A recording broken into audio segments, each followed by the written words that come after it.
In a bug's world, life is always in the balance. There are so many ways to die. Around every corner, super-strength assassins. They are just incredibly fast with enormous force. Bizarre weapons. They have absolutely insatiable appetite. And ruthless personalities. They are incredibly effective predators. Every day, these battles are waged hidden from human eyes. In the secret world of monster bug wars.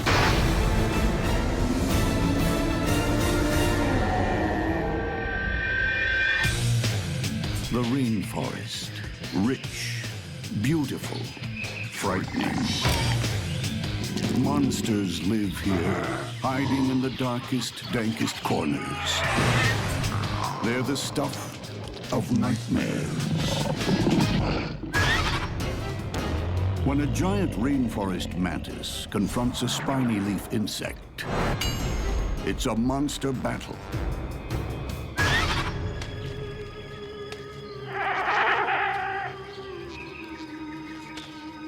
It's one of the rainforest's most bizarre citizens.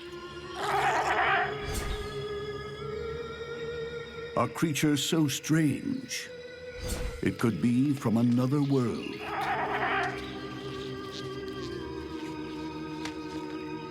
In the bug world, spiny leaf insects are giants, growing up to 5 inches long. They're not only big, they're ugly. Spiny leaf insect wants to avoid a fight. Its first defense is the fact that it looks like a leaf.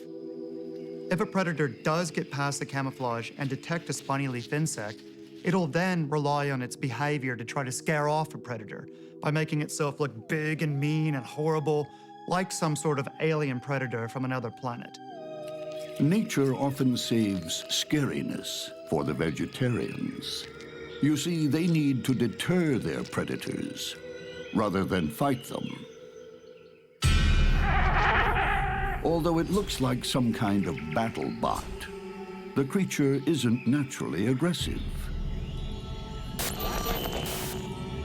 Its heavy armor and razor spikes are for defense. An almost impenetrable shield. And if a predator does try to take a bite, it'll get a mouthful of those spikes. The spiny leaf insect also keeps a secret weapon. If threatened, the spiny leaf insect will resort to chemical warfare. It has glands that'll squirt out this colorless but extremely stinky liquid that'll deter most predators. A stinking, ugly, spiky giant should be left alone. But in the rainforest, there's one creature who's not so easily deterred. It's an evolutionary success story. The Giant Rainforest Mantis. A strong-arm assassin and stealthy ninja rolled into one. Mantids need to eat all the time, so they're very hungry. They're looking for prey all the time. They're on duty all day long. Turns out that they're one of the top rainforest predators. It's the T-Rex of the bug world. With a powerful stance and lethal forearms. Spikes and lightning-fast grappling hooks ensure nothing escapes. The strike can happen anywhere from 30 to 50 thousandths of a second. So this is like 1/20th of a blink of an eye. Mantids engage in aggressive mimicry. And what this means is they camouflage themselves so their prey doesn't see them. Matching in with the vegetation, in this case our giant rainforest mantid, is a nice green. It blends in. Prey items that are walking by, they just don't see the mantid until it's simply too late.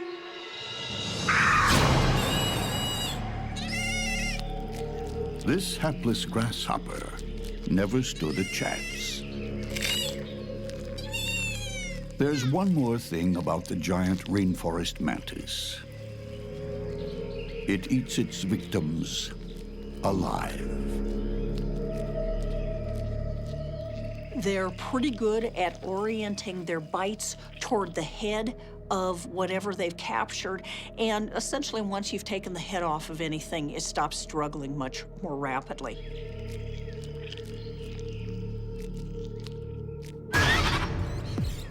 The best defense against the mantis is to avoid it at all costs. But that's not always easy. This spiny leaf insect is out looking for a leafy meal. Unaware, it's venturing into giant rainforest mantis territory. The spiny leaf insect is a browser. It's a vegetarian. Think of it basically as the cow of the insect world. Just spends most of the day hanging out in the tree, chewing on the leaves, minding its own business.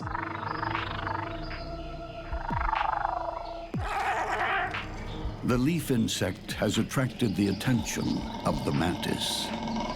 And when these two giants of the rainforest come face to face, neither backs down. The mantis is the natural aggressor. It's sizing up the monster before it. No predator wants to be injured by its prey. If it's going to attack, it needs to make a trade-off, basically. If it attacks something, is it going to successfully kill it and not get injured itself? Beneath the lush rainforest canopy, two giants of the bug world are about to go head-to-head. In order to avoid a fight, the spiny leaf insect will actually use its bizarre appearance to try to look like this threatening, horrible alien monster.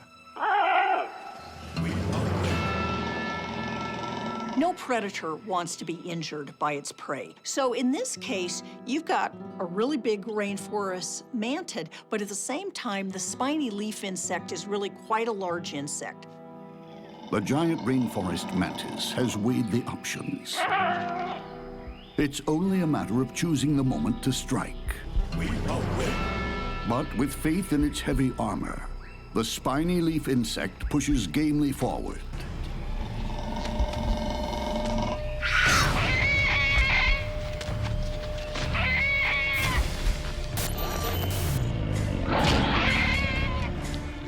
The mantis's powerful jaws start slicing through its victim. The heavy armor is holding. The spiny leaf insect deploys its chemical weaponry. In a fight, a spiny leaf insect is going to rely on its armor to hold out long enough for it to get away. But it's not very fast. It will, however, keep spraying the chemicals, but unless a predator gets a perfect shot and gets deterred by that, it's only a matter of time until it's dinner. The spiny leaf insect has to break free soon, before it's devoured. Breaching the armor, the more the mantis eats, the less its victim can fight. It's a race through the first course.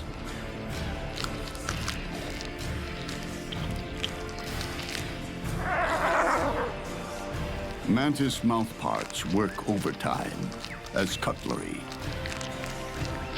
Mandibles slice and dice, while feelers fork it in.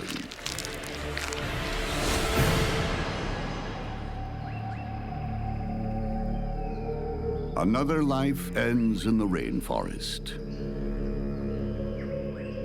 What the mantis can't eat, others will. The giant mantis is happy to share now. It's full. And there's a mess to clean up. In the miniature world of monster bugs, Lifespans can last just weeks, perhaps days, even hours. Death lies around every corner, and strength is no protection. What happens when a powerful bull ant comes face to face with a redback spider? Only one will live another day.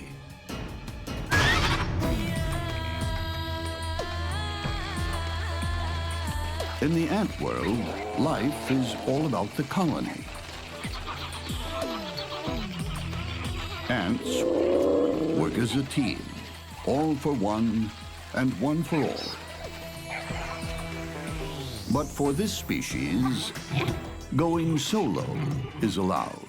It's even encouraged. This is the bull ant. Growing up to 1 inch long, it's one of the world's largest. Big enough to fend for itself. Its huge jaws are fearsome enough. They lock like a vice, inescapable. But it's the other end you really need to worry about. This lethal stinger delivers venom in multiple doses.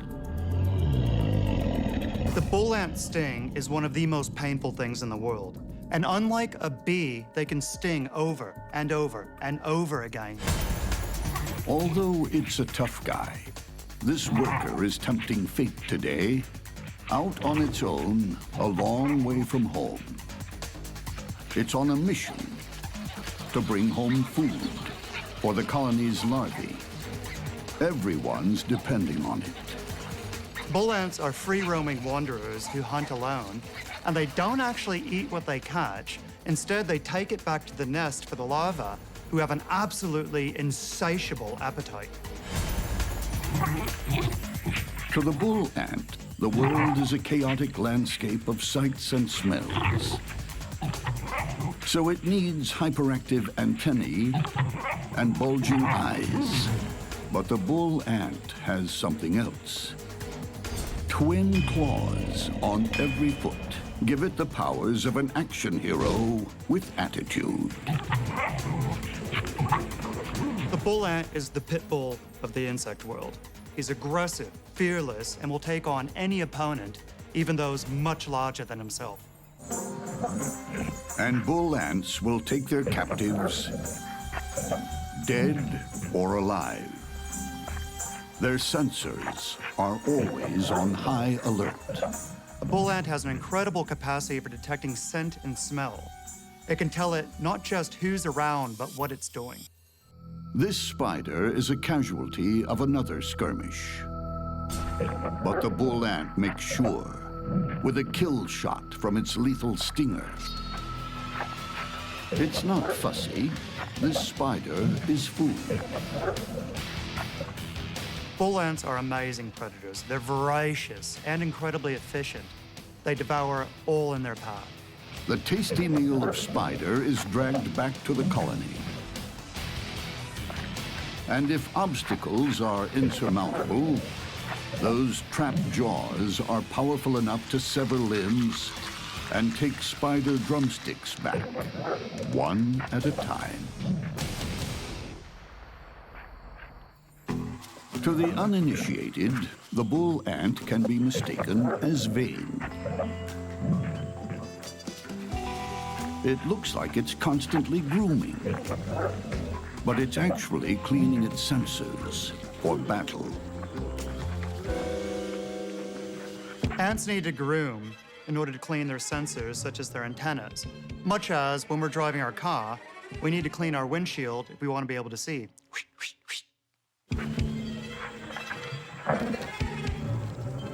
It has to be on guard every moment it's away from the colony.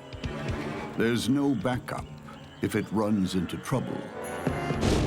And this is trouble. The deadly redback spider.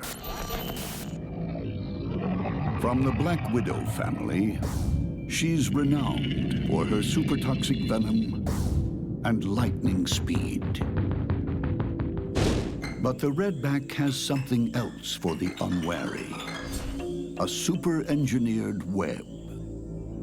There's usually a number of components. It often has an upper area where the spider is hanging in the middle, and then, most importantly, it has a number of lines going down that are just covered with globs of glue, so that if something walks into these lines, they tend to break the lines. It causes a vibration going up, plus they get stuck in the glue. And as they struggle trying to get loose from this, then at that point, the spider comes down and nabs the prey.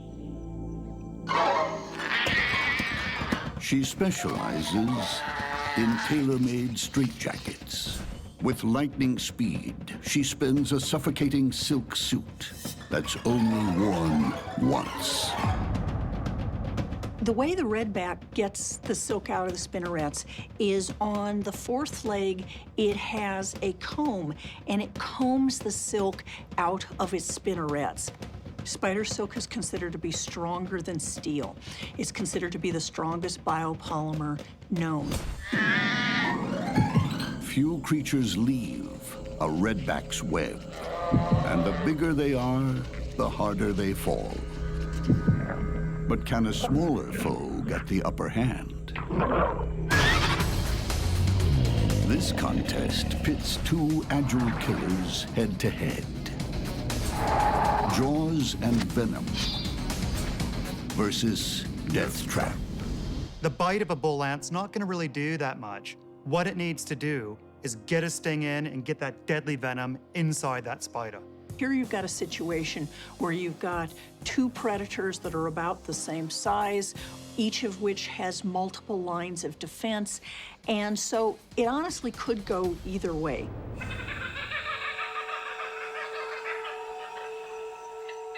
This bull ant still hasn't found dinner for its colony. It forages deeper into a log, unaware of the deadly trap ahead. Although the redback is venomous, actually her most important weapon is her web, and her web is like Kevlar dripping with super glue. One false step is enough.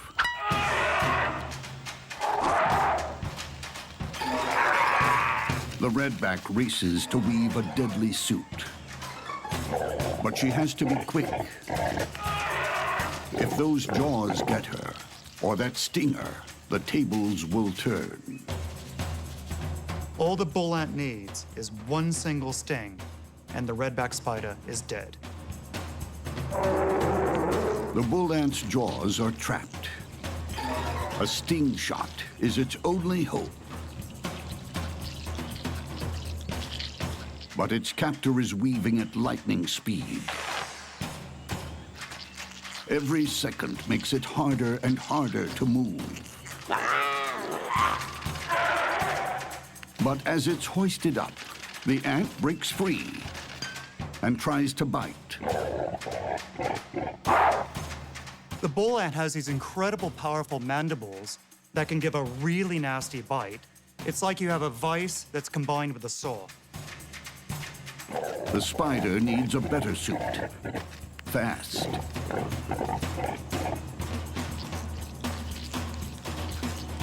Again, her wraps subdue the ant. Only now can the redback get close enough to inject its venom.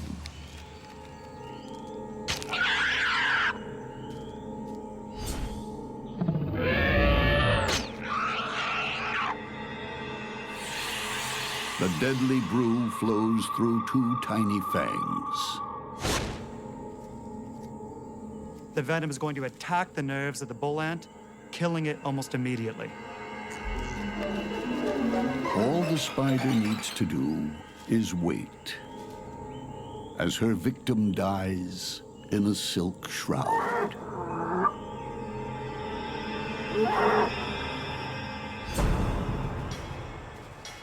Far from the safety of its colony, a bull ant pays the price for going solo. No one heard it scream.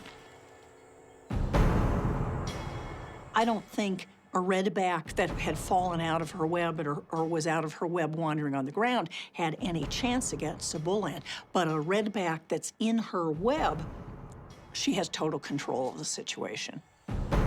In nature's tiny world, an ant's life means something. For this skillful redback, it's a fresh meal before she's ready to kill again.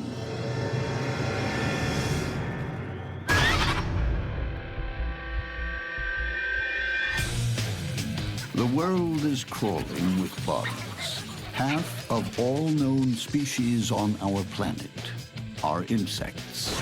Some crawl on land, others lurk beneath it. Some climb, others live in the sky.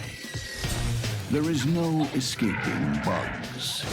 Even the water is not safe. What happens when a water strider takes a swim with a water spider? It's time to run, but there's nowhere to hide. Some call him the Jesus bug, because he too can walk on water, although he prefers to jump at lightning speed. If something tries to catch him, his best defense is to just skate across the water, but he can also use the water like a trampoline and jump up in the air. They can travel 100 body lengths in a single second.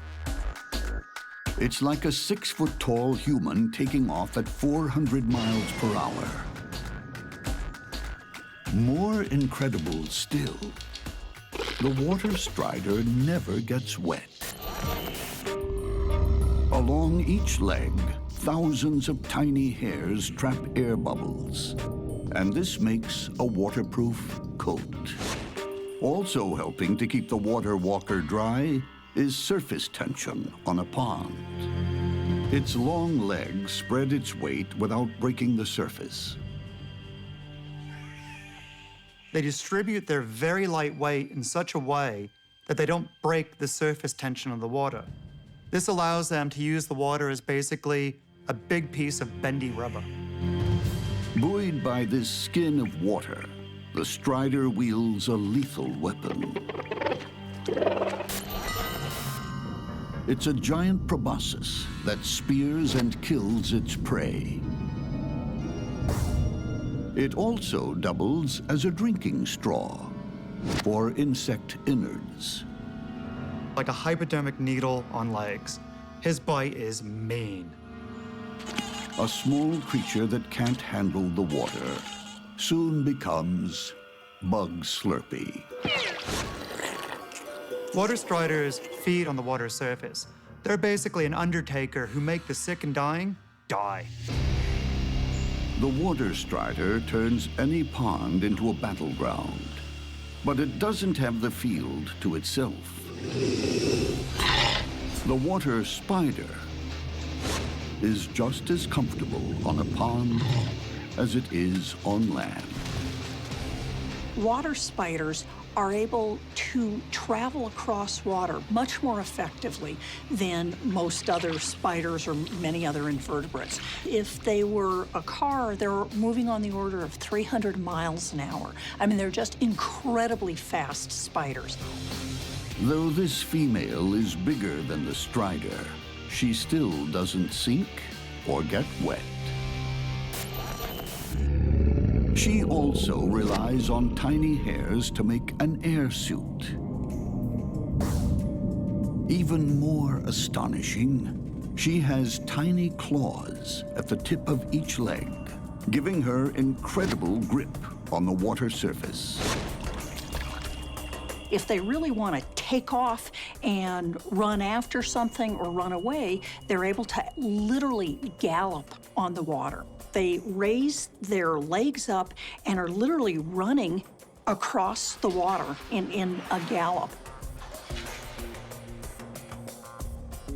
And they have relatively waxy feet and relatively They have long legs, and so they're able to make use of a small dimple of surface tension on the water and walk on the water. They hold their front legs and their back legs out, holding onto the water, and then they use their middle two legs to stride, and the little dimple of water acts like an oar. So literally, they're moving along like this in the water. And when a potential meal, like this fly, hits the water, it telegraphs ripples straight to the spider's sensors. By putting their feet at the water's edge, they're responding very closely to vibrations coming from the water. They're exquisitely sensitive to those vibrations. There are worse ways to go than drowning.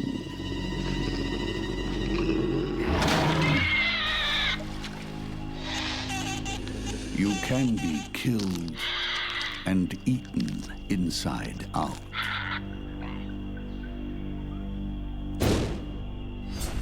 In a face-off between these two floating attack machines, it all comes down to who moves first. The spider is strong and fast, but the strider is even faster. The lineup is against water striders, which are fast, zippy on the water's edge. Water striders cannot compete with water spiders on strength. They need to be able to detect the danger and get away. It'll be a case of the quick or the dead.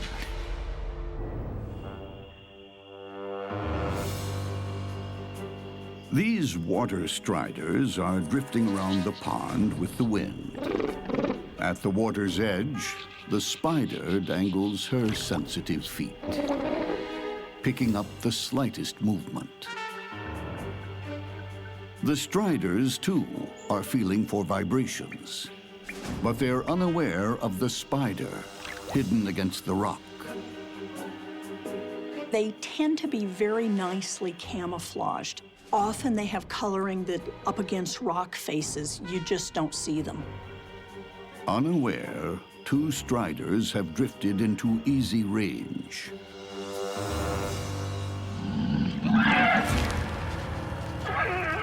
One uses its lightning speed to escape. The other is not so lucky. Deadly venom shoots into the strider.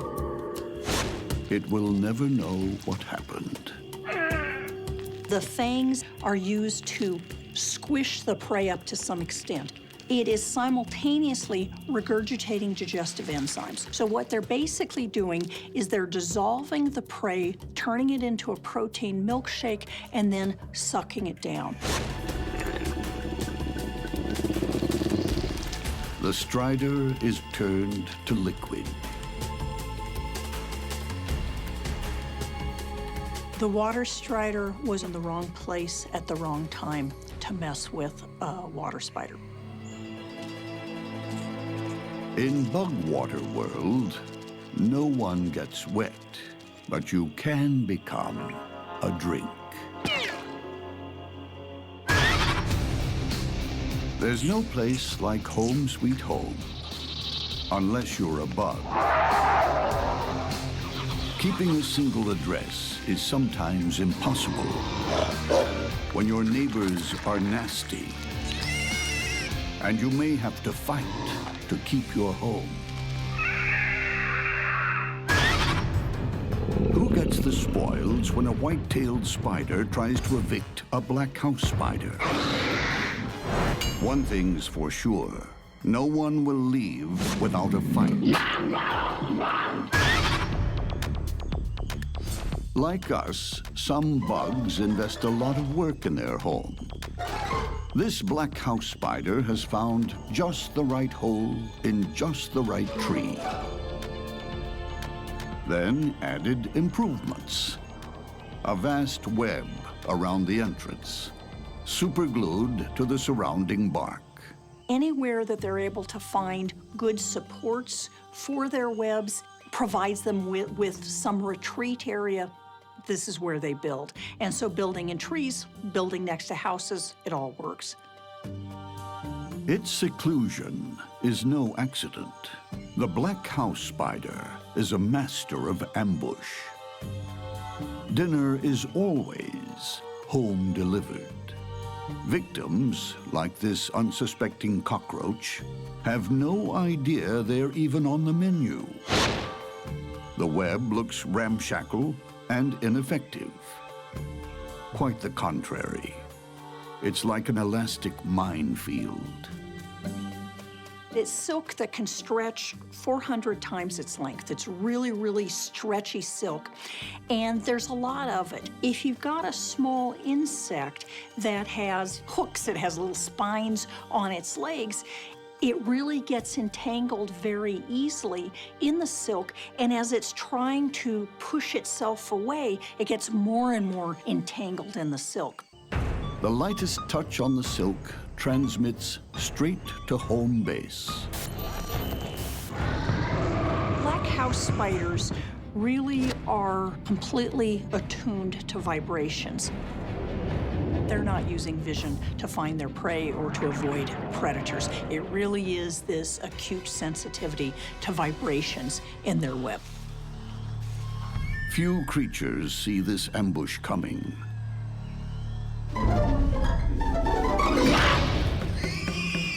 A venomous bite seals the deal.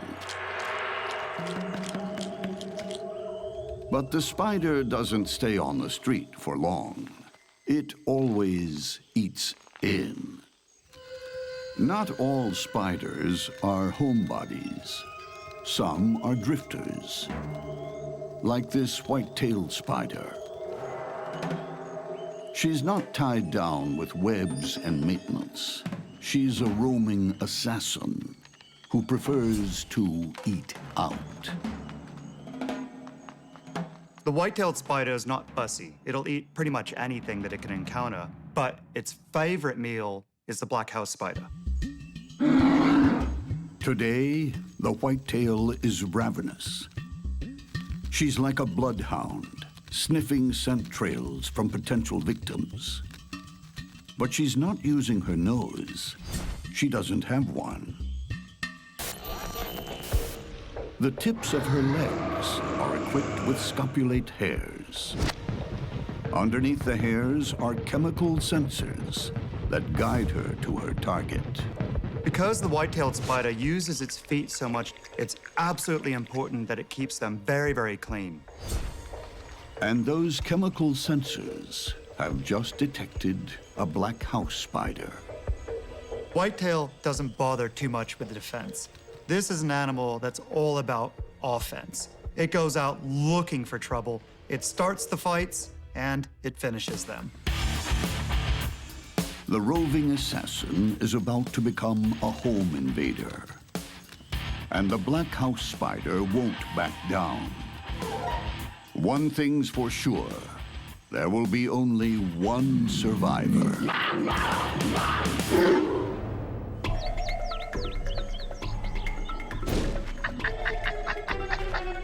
This white-tailed spider is cruising for dinner. She has no web, no family ties, no fixed abode.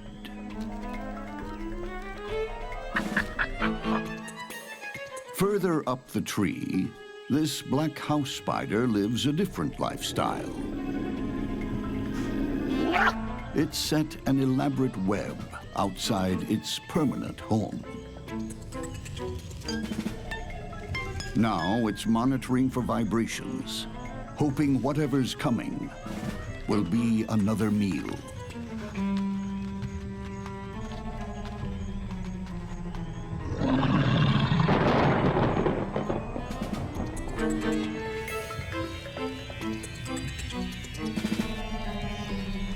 But the whitetail has an ingenious plan. It'll use the black house spider's own web to lure it out. The black house is being played like an old fiddle. Whitetail is a trickster. It'll sit there and pluck on another spider's web, mimicking a prey trapped in there, and then nails it like lightning. The black house takes the bait. It's expecting an easy meal, but it finds a mortal enemy.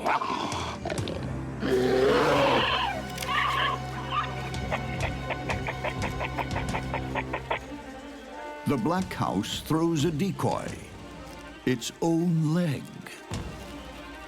Losing a leg is actually a super strategy for getting away from a predator. This black house spider has sphincters that are able to close off the blood flow so the spider doesn't bleed to death. It's far better off losing a leg than losing its life. The whitetail is left with just a spider drumstick. Now she retreats to her rival's abandoned house and seals the door to eat in peace. The white-tailed spider is a wanderer. It doesn't stay very long in any one place. But in this case, now that it has a nice big meal in its stomach, it'll sit there and squat in what used to be the black house spider's home. But the owner's back and fighting mad.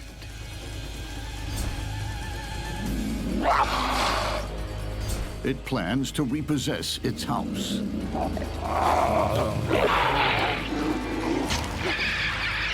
This time, a body strike stuns the black house. Dropping limbs won't help it now. Venom rushes into its body, killing it.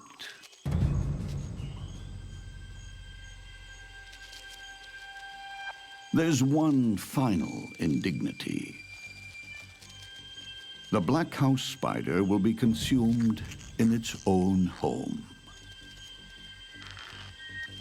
In bug realty, you can be evicted and eaten on the same day.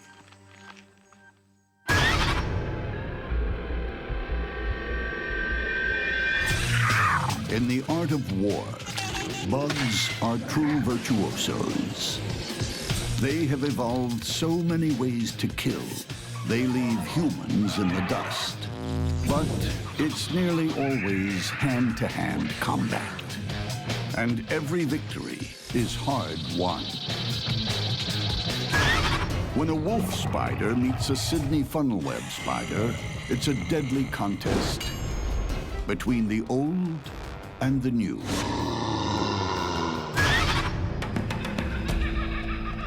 Although there are almost 40,000 species of spider, they come in two main categories, modern or primitive. Like this Sydney funnel web, a dinosaur. It's changed little over millions of years. In terms of temperament, the Sydney funnel webs are just ill-tempered, cranky spiders. It's the grumpy old man of the bug world. It's still around today because it's a successful hunter. And the key to its reign are these. Two of the biggest, most powerful jaws in Spiderland, backed by super venom. You don't survive for several 100 million years without being effective predators and being good at what you do. So the funnel webs may not have many diverse behaviors, but in fact, what they do very well. But there are downsides to being Spider version 1.0. It can hardly see from its 8 eyes. Its lumbering frame isn't very fast. And its lungs are underdeveloped, so it's exhausted quickly. It mostly lies in wait, in moist, shady corners of the forest, with a small web funnel at the entrance. What characterizes these webs is it has a narrow funnel or a narrow retreat that the spider lives in. So it may have a hole in a log that's covered in silk, and then it runs out from this retreat in order to capture prey. They live in burrows, so basically this is a burrowing species that's found in relatively moist soil under logs. One of the ways that funnel webs are found is that people are digging in their garden and inadvertently open up the burrow of a funnel web and they start wandering around. And you've got to hope that it isn't a male funnel web. Now, what's important to us in this situation is that males are 5 or 6 times more venomous than the females are. But what happens when this prehistoric monster comes face to face with a modern-day warrior? Will the old still outgun the new? In the world of monster bugs, there are 2 types of spider, modern and primitive. This is spider version 1.0, the prehistoric Sydney funnel web. The Sydney funnel web is not only a seriously cranky spider, but they really tend not to back off. They're really an ill-natured spider. Their fangs are oriented parallel to one another, and so they strike down. And the way the funnel web does this is it rears its carapace up and then strikes repeatedly down with enormous force. The force is reputed to be sufficient to kill a mouse, to crush a mouse skull. This cricket came too close. And the funnel web's caveman table manners make short work of any prey. While it may be showing its age, the funnel web is always ready to take on newcomers. This is spider version 2.0, evolving much later. The modern wolf spider is faster, stronger, and loaded with stamina. The wolf spider is so fast on its feet, it can cover 2 feet in a single second. That would be the equivalent of me doing a 100-meter dash in 1 second. With state-of-the-art eyes, nothing escapes its attention. The wolf spider has 4 large eyes on the top of its head, but also has 4 smaller eyes coming across in a row on the front.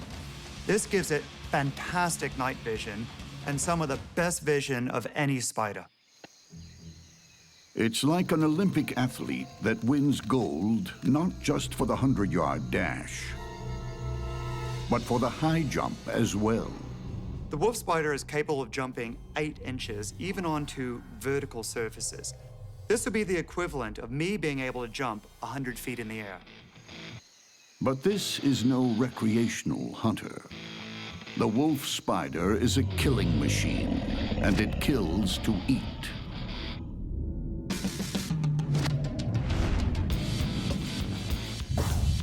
It's also a master tactician, using stealth, cunning, and patience while it stalks its prey. The wolf spider is a prowler, a ground hunter who wanders around in the dark. Once he finds a good ambush spot, he'll sit there and wait. And once he sees a good prey animal, he either jump on it or chase it down. It lies in wait for a hapless victim, like this cricket.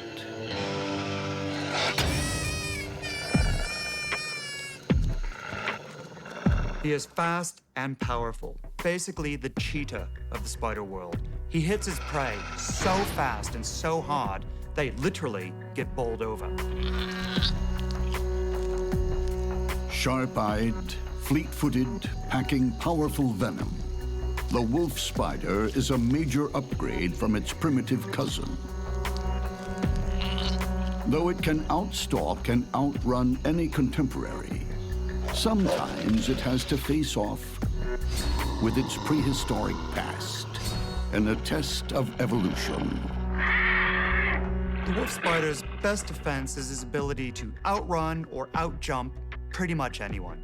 Although wolf spiders are faster, wolf spiders have vision on their side, I don't think wolf spiders are as intrinsically tough and ill-natured as a Sydney funnel web is. It's a full moon, and the wolf spider is on the prowl. Night vision and advanced weaponry ready to go. Also on the offense, a funnel web, its legs sensing the slightest movement on its trip lines.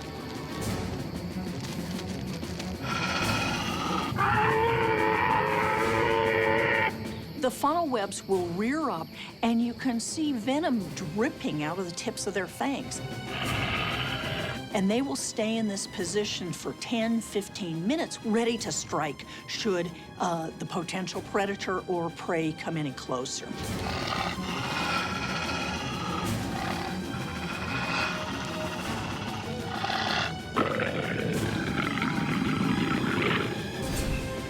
The encounter quickly turns into a standoff as two killers, close enough to touch, weigh their next move.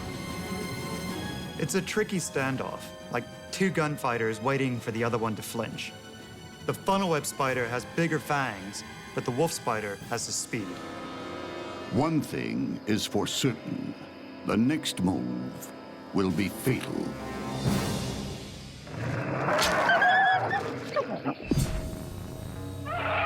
The funnel web strikes first.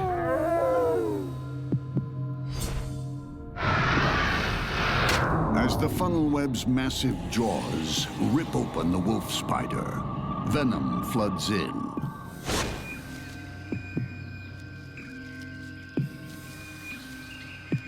Today, old beats new. Ancient history wins the day. Although dinosaurs never made it to our present day, it's a different story in the bug world. Here, living history proves that new isn't always better.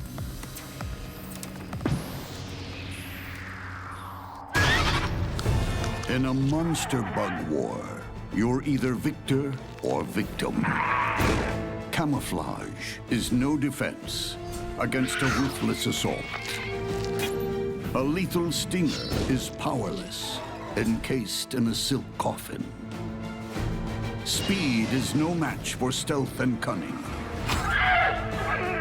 And sacrificing a limb is no guarantee of success.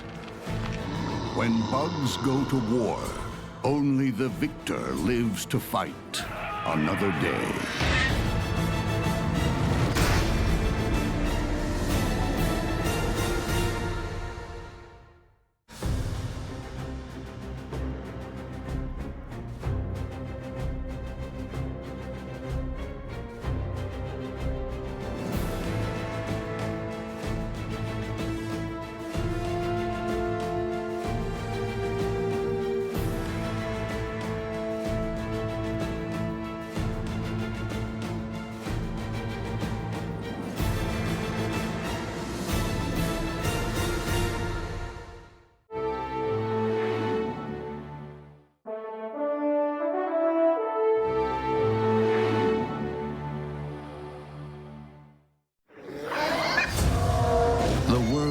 Monster bugs is a war zone. There are no truces, no ceasefires. Only the fittest survive. They literally run down their prey. And only the ruthless It can tear apart pretty much anything. live to eat another day.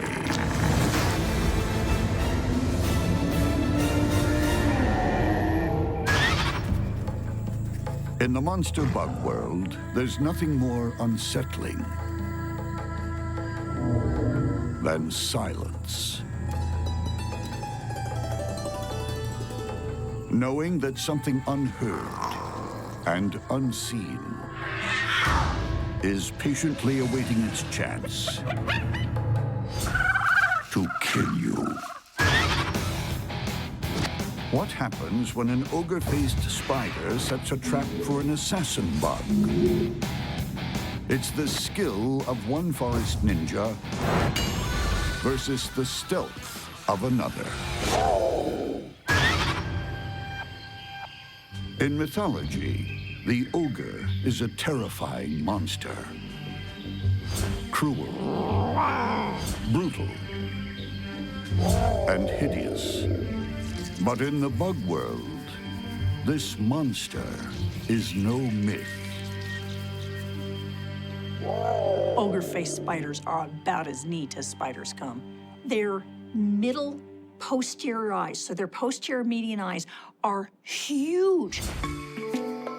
Most spiders have 8 eyes, but poor vision. The ogre-faced spider has military-grade optics that turn night into day. They're outstanding at collecting light at night so that they see very, very well in darkness. Their vision at night is far better than cats and better than owls. That's extremely bad news for passing prey. But even more astonishing is the ogre-face's weaponry. What these spiders do that is absolutely unique in the animal kingdom is they build a very, very specialized web. Hanging from a threadbare silk scaffold, the ogre-faced spider starts weaving a weapon. An expandable net that traps the unsuspecting in the blink of an eye.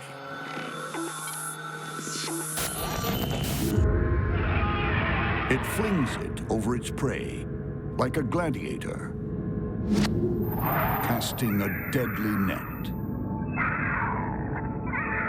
When they actually attack something, they're going down just incredibly fast and then releasing the web, and it contracts. It is fascinating to watch. The ultrafine net is created with the skill of an expert weaver. They make it in their back legs. As you see them combing, they've got a comb on their 4th leg, and you see them combing out silk very fast. I often think of it as hair that has been teased up, and the silk looks something like that. Holding the tightly woven net in its 4 front legs, the ogre-faced spider silently sets up a vigil for whatever flies by or passes below.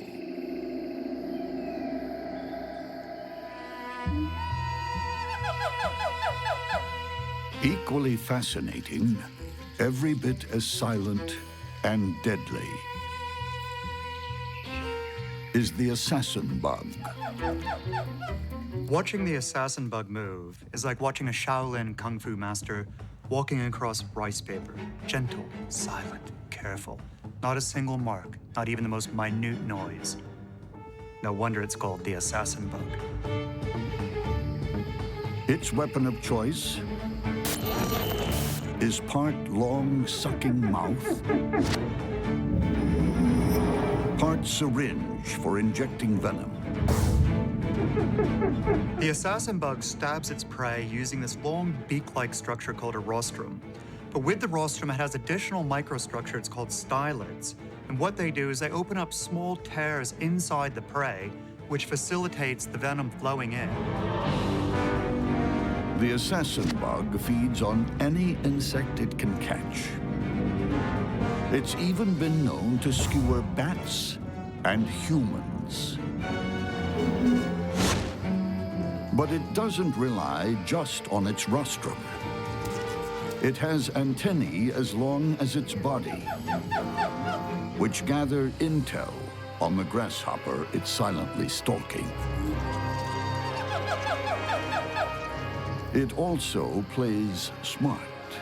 It imitates a wafting breeze. The assassin bug is being very clever here. As it gets quite close to the prey, it makes its footsteps bouncy and irregular, creating the kind of normal environmental background noise produced by a breeze. And then, with its prey within reach, it does something very odd for a master stalker. It reaches out with an antenna. Assassin bugs have a peculiar habit of using their antenna to gently tap their prey a few times before stabbing them. It's a poorly understood phenomenon. We don't know if it's to confuse the prey or even somehow to hypnotize them, but this is what they do. Whatever the reason, it works. The prey doesn't suspect a thing. Then it struck.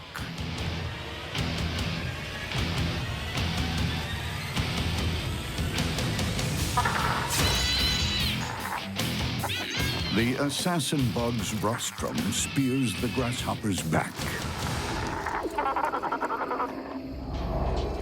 Deadly venom floods its body. The paralyzing action of the venom takes effect in 3 to 5 seconds. At this point in time, the limbs are unable to move. After about 15 seconds, it is completely paralyzed, even though it's still alive. Prey is sitting there immobilized. Other chemicals that the assassin bug is pumped in is now digesting it even while it's alive. By the time the assassin bug is done, 40 to 60% will have been sucked out as a liquid lunch. As darkness descends, a deadly net and a venomous spear will soon become the weapons of choice in a forest as black and as ominous as the grave.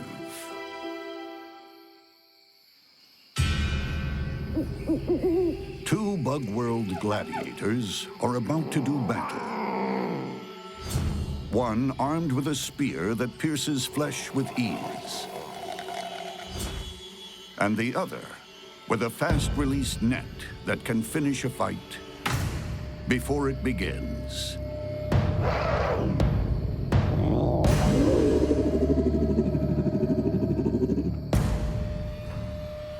As the spider hovers, the assassin bug closes in, moving ever so slowly, from leaf to branch.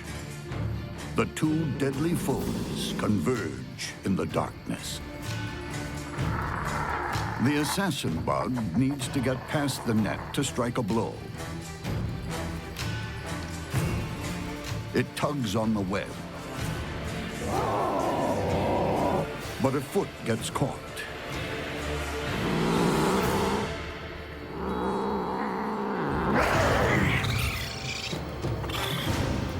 In one swift movement, the ogre face flings down the net and scoops its victim into a treacherous tangle of silk. What it will do is it will grab it up, wrap it up with more and more silk, so there's no chance that the assassin bug is able to get its piercing mouth parts out. There's nothing that the assassin bug can do that's going to hurt the ogre-faced spider. The ogre wraps quickly while keeping her distance. The assassin bug stretches its legs to break free of the death shroud. It's too late. With the deadly rostrum safely encased in silk, the ogre face moves in for the kill. The would-be assassin takes a hit of paralyzing venom.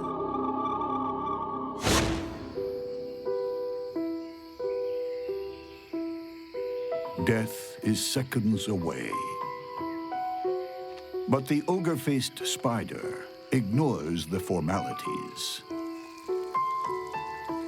It's already feeding on the body fluids of the vanquished.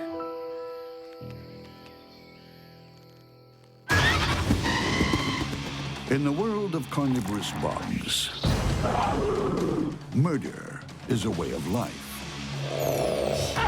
If you want your meat fresh, you're forced to kill. But some bugs take hunting to new levels.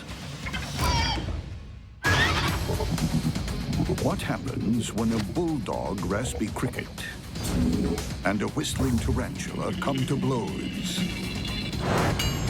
There are no holds barred.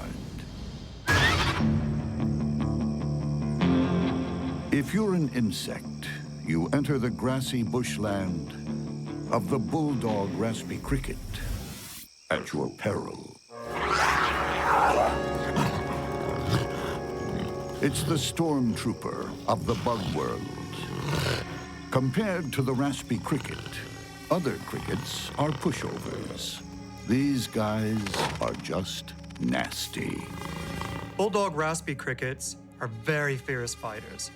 They launch themselves at the prey with the aim of just cutting it to pieces. The raspy cricket is built to kill. Two massive compound eyes, heavily armored thorax, front legs bristling with deadly spines, and mandibles that cut through prey like a chainsaw. The raspy cricket's mandibles are just plain deadly. It can tear apart pretty much anything. Snip, off comes a leg. Snip, off comes the head. Raspy crickets are also super mobile. They'll go anywhere, anytime. Raspy crickets are very tough to escape from. Not only are they great jumpers, but they're great climbers, they're fast on their feet, and they can fly. And they never back down. Once you're in a raspy cricket's sights, it's locked on to kill. The antennae are very long. They use them both to pick up the scent of the prey, but also physically to tell them what's nearby. And the second one makes contact, this cricket launches and starts biting and tearing it apart. The cricket's massive sickle-shaped mandibles chomp through its victim. Every body part is on the menu. Abdomen, leg, wings. The bulldog raspy cricket is the consummate killer. But it doesn't have the killing fields to itself. Nearby, there's a menacing murderess. A tarantula. Not someone you choose for your babysitter. Known as whistling tarantulas. This is caused when they rub their mouth parts, causing kind of a rattly, hissy sound, which makes them seem more frightening. The terrifying death rattle is backed up by two monstrous fangs. Tarantulas have fangs that strike downward. These fangs are really quite large, as much as 1/3 of an inch long, which is on the order of a number of different snakes. And so this is enough to do real damage. She's highly attuned to passing prey. She doesn't hear them coming. She doesn't have ears. What she does have is hundreds of sensory hairs that pick up vibrations in the air.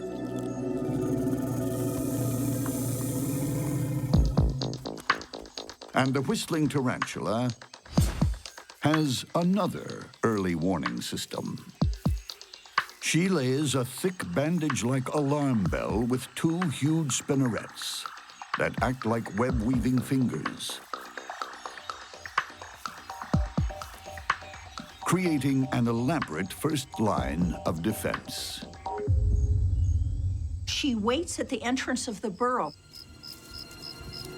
And one of the advantages of silk coming out from the burrow is that it helps provide sensory information or vibratory information as prey walks by and touches the silk.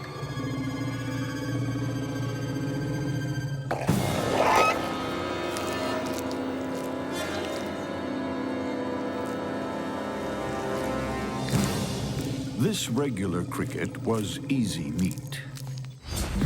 But what happens when the whistling tarantula faces a much nastier bulldog raspy cricket?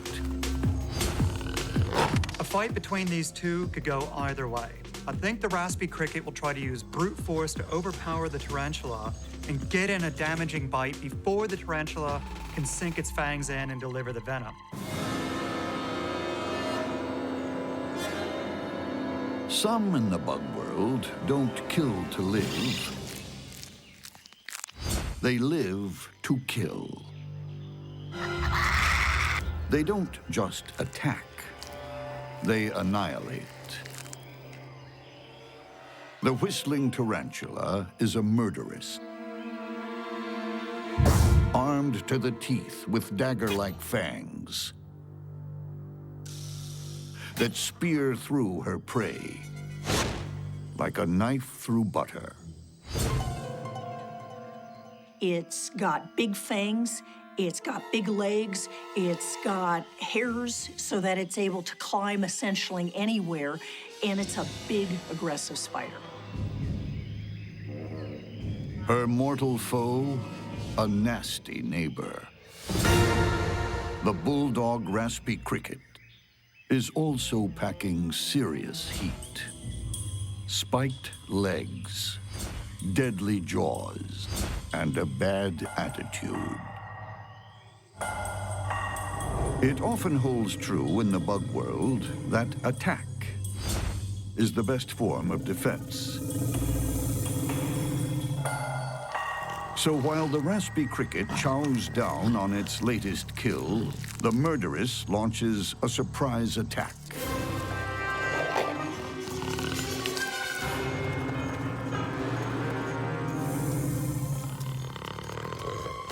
The cricket lashes out with its spiked legs. The tarantula retreats, with good reason. She's missing a leg. She heads for home to lick her wounds and mend her web. She'll go into the burrow and then cover up the entrance of the burrow and seal it up. So essentially predators aren't able to get in while she's in the burrow and while she's relatively incapacitated. But the bulldog raspy cricket has developed a taste for spider drumsticks. It's stalked its injured victim to her home. But she's down, not out.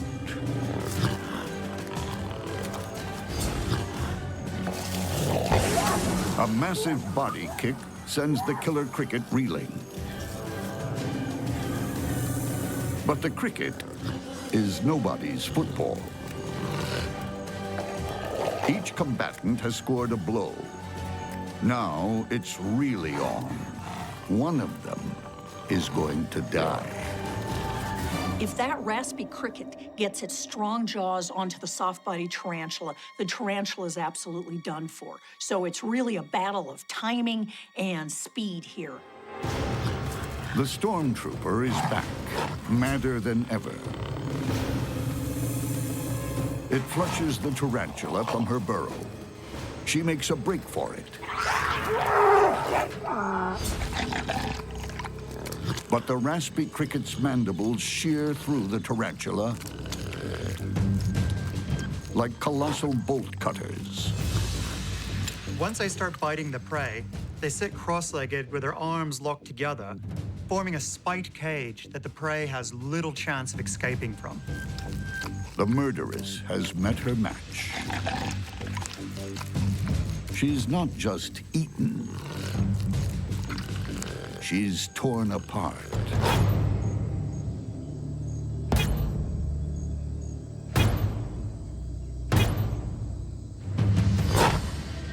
Few creatures leave such a bloody battleground. The monster bug world is full of natural athletes. Some are gymnasts, others base jumpers. Then there are kickboxers and trapeze artists. But the gold medal winners are those who execute the snatch and bite. When a house centipede and a swift tree mantid meet to compete, the loser will become the winner's trophy.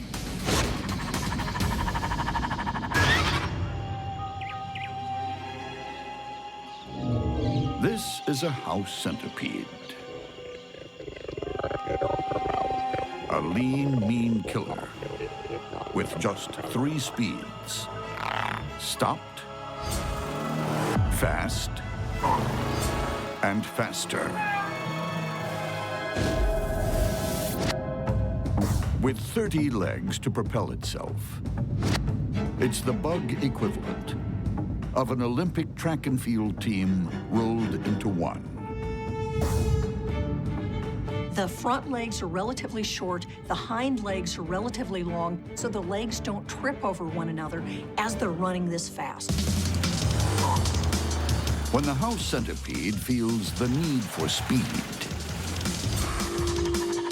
it covers up to 16.5 inches of ground every second.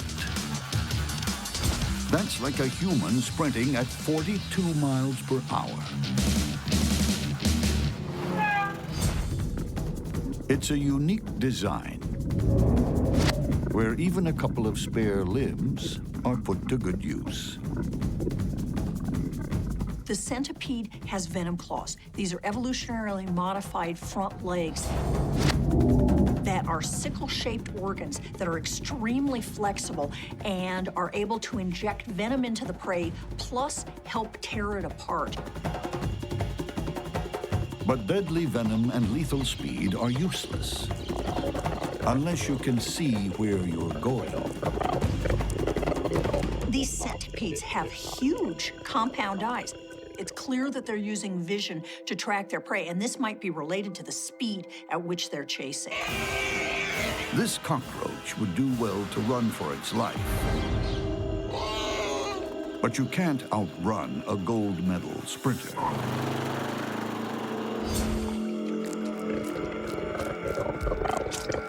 House centipedes are incredibly voracious predators. They literally run down their prey. But the house centipede isn't the only speedy, sharp-eyed predator patrolling the rainforest arena. It's also the domain of the swift tree mantid. An accomplished all-rounder at blood sports. These are a pretty small mantid, only about 1 inch in length, but they're just as capable as a larger mantid and can punch well above their weight. Its opponents are hit with a deadly combination: powerhouse limbs, mean mouth parts, deadly spikes. The swift tree mantid is like the leopard of the bug world. It's really well camouflaged, it's fast, and it tears its prey apart with savage bites. Thanks to its huge compound eyes, it also has superb vision. The swift tree mantid has enormous eyes and incredible visual acuity. That's particularly important where both predator and prey are relying on camouflage. If it can pick a prey just standing out a little bit, or a tiny shadow where there shouldn't be a shadow, or a little flicker of movement, that can be enough to give the game away. The mantid is no slouch at concealing itself either. It's a medal winner when it comes to hide and seek. Evolution has resulted in the swift trees having perfect camouflage. Imagine it's like a special forces soldier having a camo suit that allows them to match perfectly the bark that they're on. So just by standing still, they disappear. And if their camouflage ever lets them down, they're super fast out of the starting blocks. With all the confidence in the world, they leave just about any predator in their wake. The swift tree mantid is extremely alert and bold. These guys are quite confident to just brazenly stroll around the smooth bark that doesn't offer any nooks or crannies to hide in. That's because they know they can outrun pretty much any predator that comes by. When the swift tree mantid and the house centipede compete for gold, this is winner takes all. Deep in the rainforest arena, two cold-blooded killers are about to slug it out for the gold medal in combined blood sports.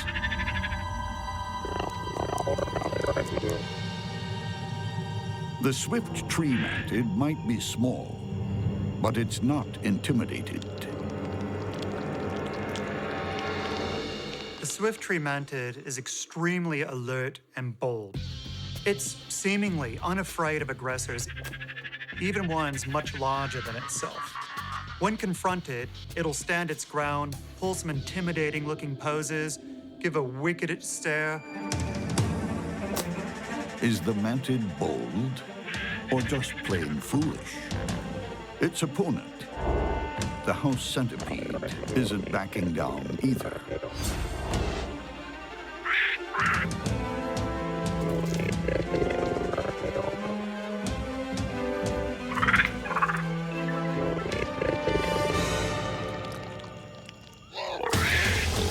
The mantis strikes first. It catches the centipede off guard. But the bigger centipede counters and stabs the mantid with its venom claws.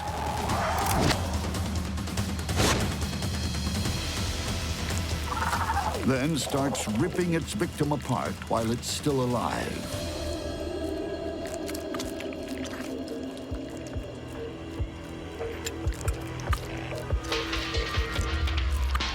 The mantid's insides get sucked up like a sports drink.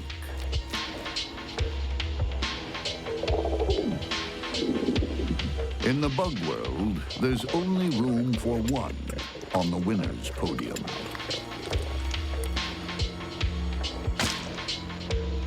There are no silver medals.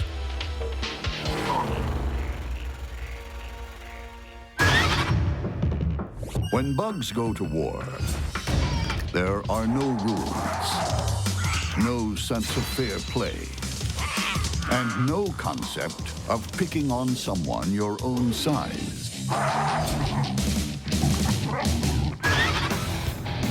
When a marbled scorpion takes on a trapjaw ant, size will matter.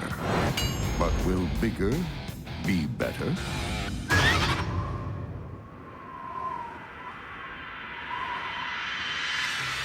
This ancient rainforest is home to one of the bug world's most durable survivors, the marbled scorpion. Its weapons might be primitive, but they've been tested by time. Scorpions have chased down their prey for more than 300 million years. They're really evolutionary survivors in that they are effective predators that know how to get the job done. The scorpion's tools of the trade are an ostentatious display of murderous intent. Anything but concealed weapons. Scorpions have two main weapons. They have their pinchers, where they're able to grab prey, hold it, and tear it apart. In addition, they have the tail with a venomous stinger at the end.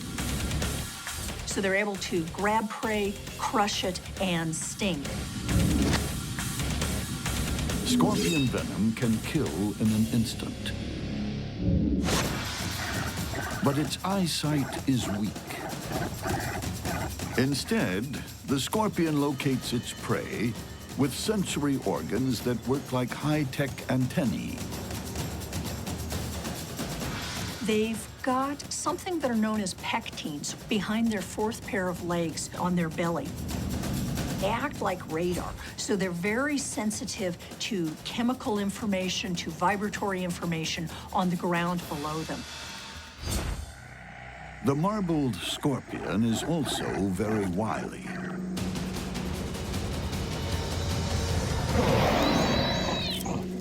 This cockroach had no idea it was about to become lunch. Grabbed and stung, it's carried away to be ripped apart and devoured. Like spiders, scorpions prefer their food runny. Draining the liquefied flesh of this cockroach is like sipping a meat martini. When a marbled scorpion goes hunting in the rainforest, most small creatures give it a wide berth.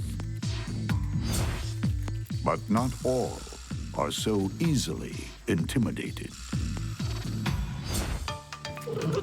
Much smaller in stature and just as determined is the trapjaw ant. And like the scorpion, it comes armed with two fearsome weapons.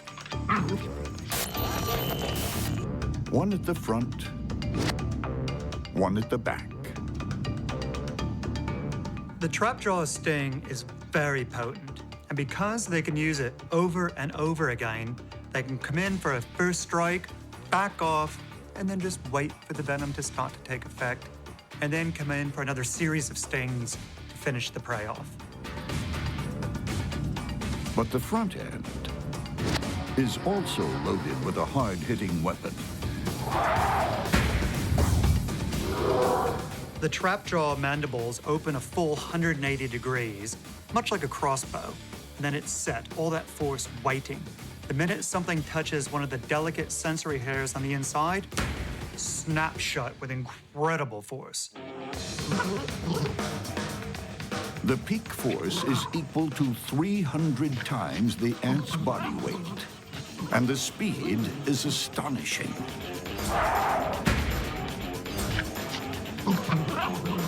2,300 times faster than the blink of a human eye.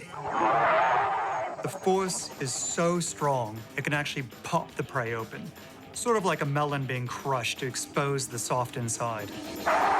What a way to go. But those jaws don't come alone. They arrive en masse. Trapjaws are very effective at defending themselves on one-on-one fights. However, because they're a social creature that lives together in large colonies, they can work together to defend the individual or the entire nest. Trapjaw ants aren't afraid of a battle. Neither is the marbled scorpion. And it won't be long before their combat skills are put to the test. As darkness creeps over the rainforest, the marbled scorpion goes looking for food. Also out scouting for a meal, a trapjaw ant. Both the trapjaw ant and the marbled scorpion have a sting at the rear and some serious scissors up front.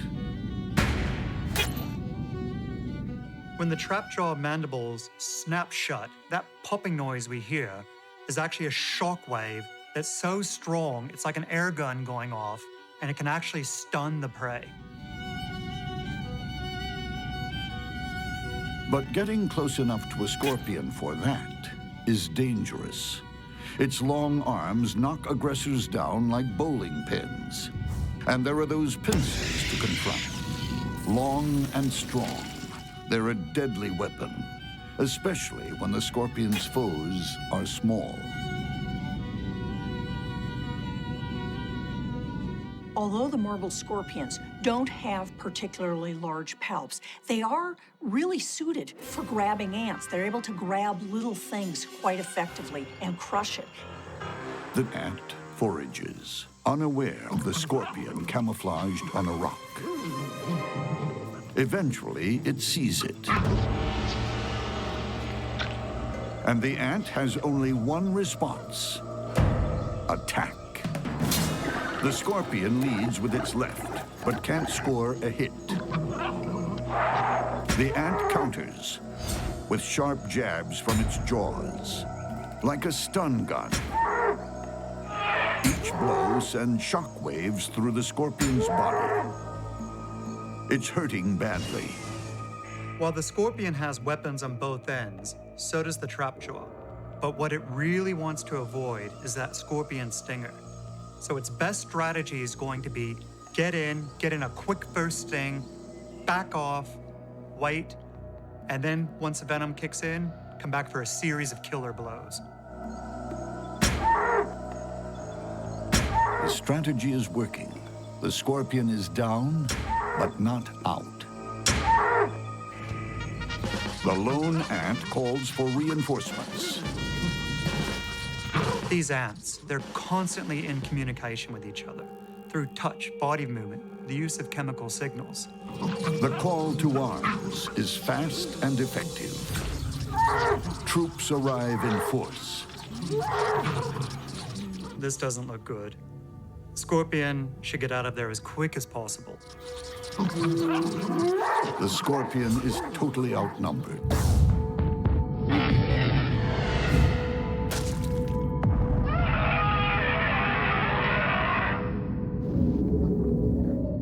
Stingers plunge into its body, all over its limbs.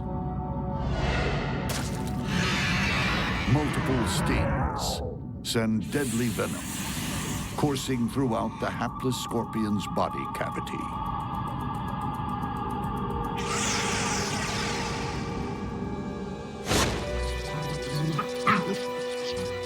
Totally paralyzed, those once fearsome claws are useless. The marble scorpion is destined for a marble mausoleum. A scorpion known for its venom is being taken down by an ant that isn't known for its sting, but is absolutely known for its jaws.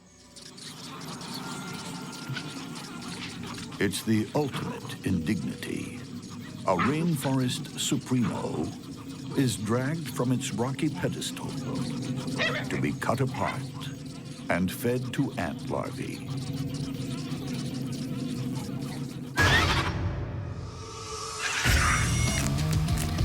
In the world of bugs, it's a jungle out there.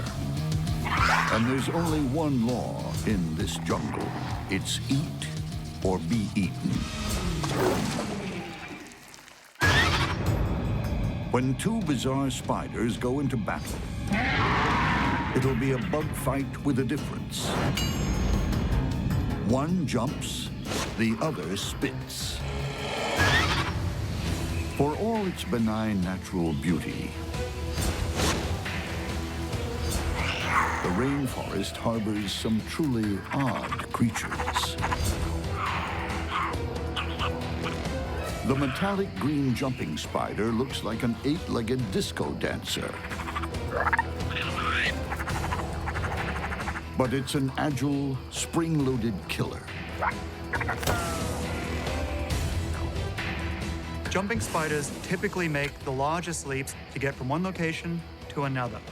When they're getting ready to attack, they'll use much smaller leaps so they can aim with absolute precision and get the bite in that perfect spot. The jumping spider might be tiny, From end to end, no more than a thumbnail. What it lacks in size, it makes up for with sheer athletic ability.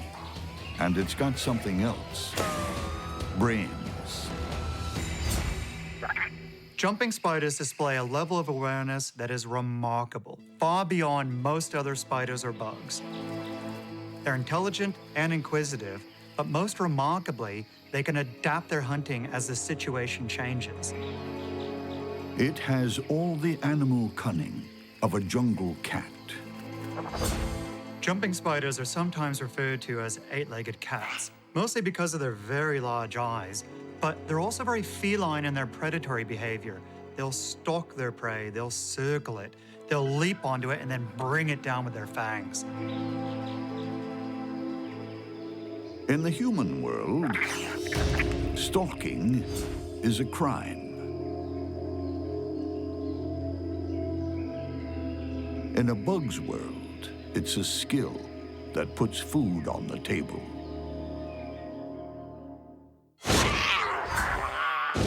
But the jumping spider isn't the only clever predator in this jungle.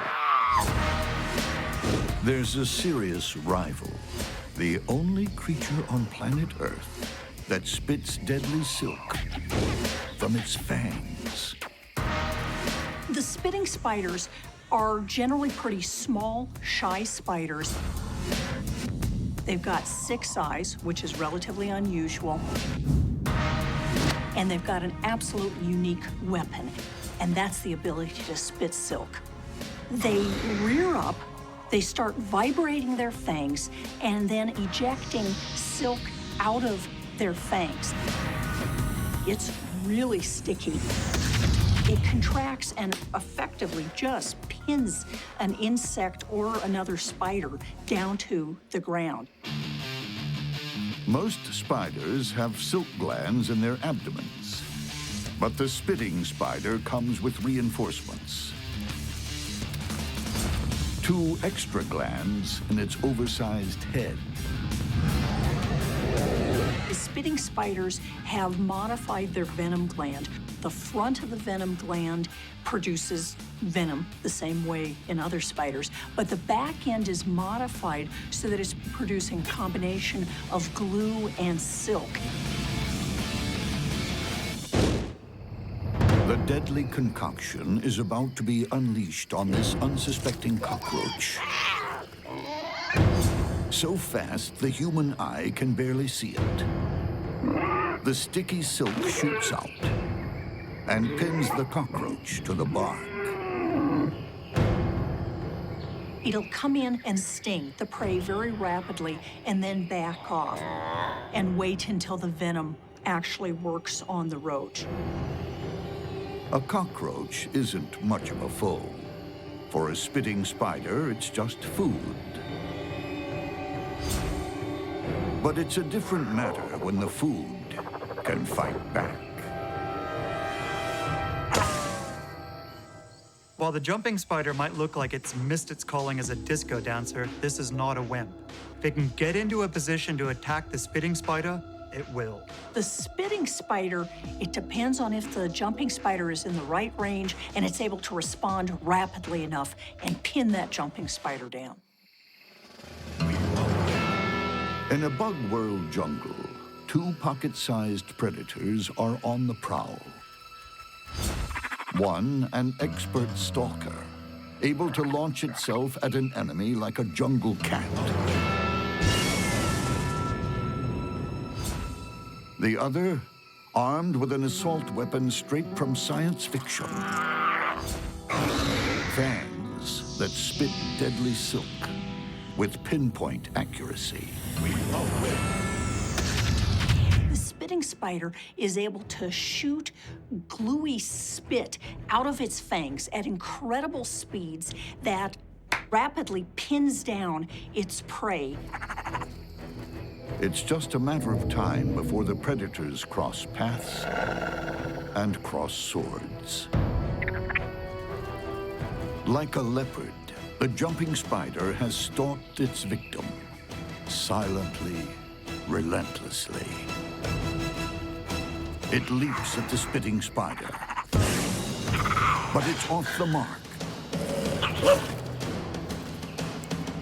The jumping spider has made a mistake here. It has lost that advantage of surprise. The spitting spider has all of the advantage. The spitting spider takes a shot. It goes wide, but some of the sticky silk clips the jumping spider's leg.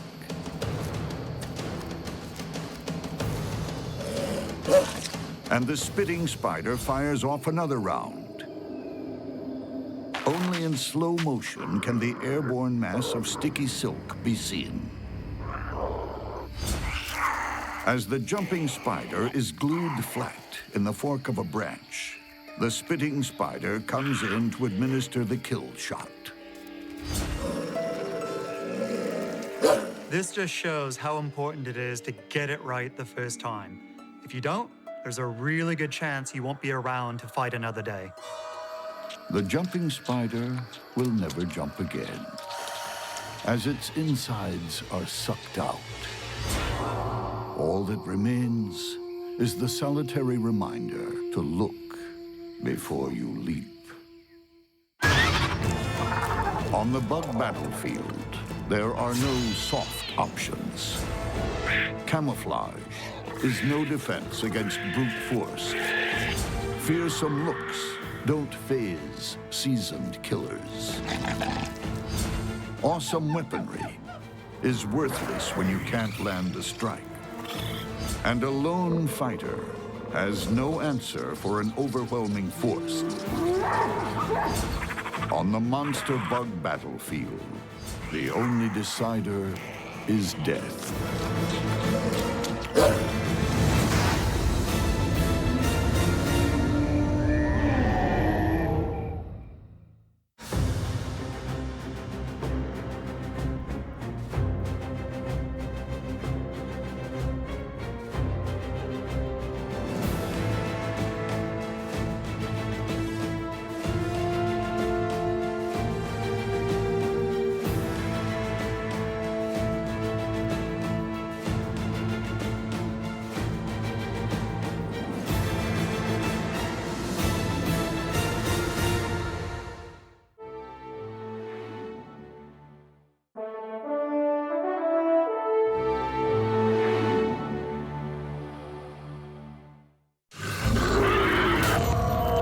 In the world of monster bugs, life is cheap.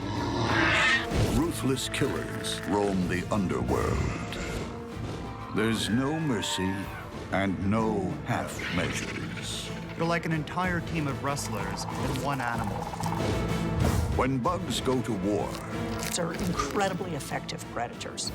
it's kill or be killed.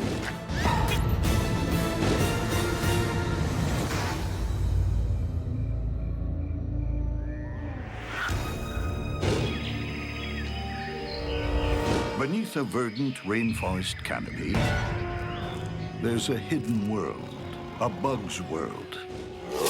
In truth, it's more like a collection of warlike nations, each ready to defend its territory against any invader. What happens when a deadly tree scorpion invades a green ant kingdom? It's a call to arms, to defend the empire.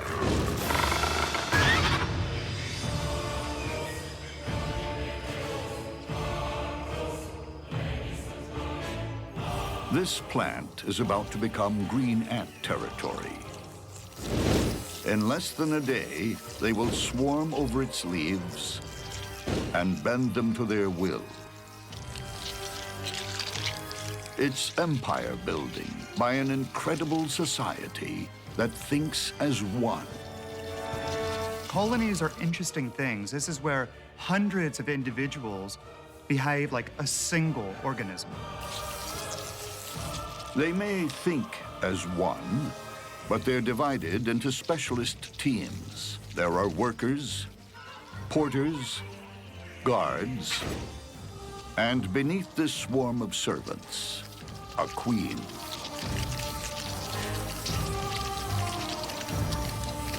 In an ant colony, the queen is by far the most valuable thing.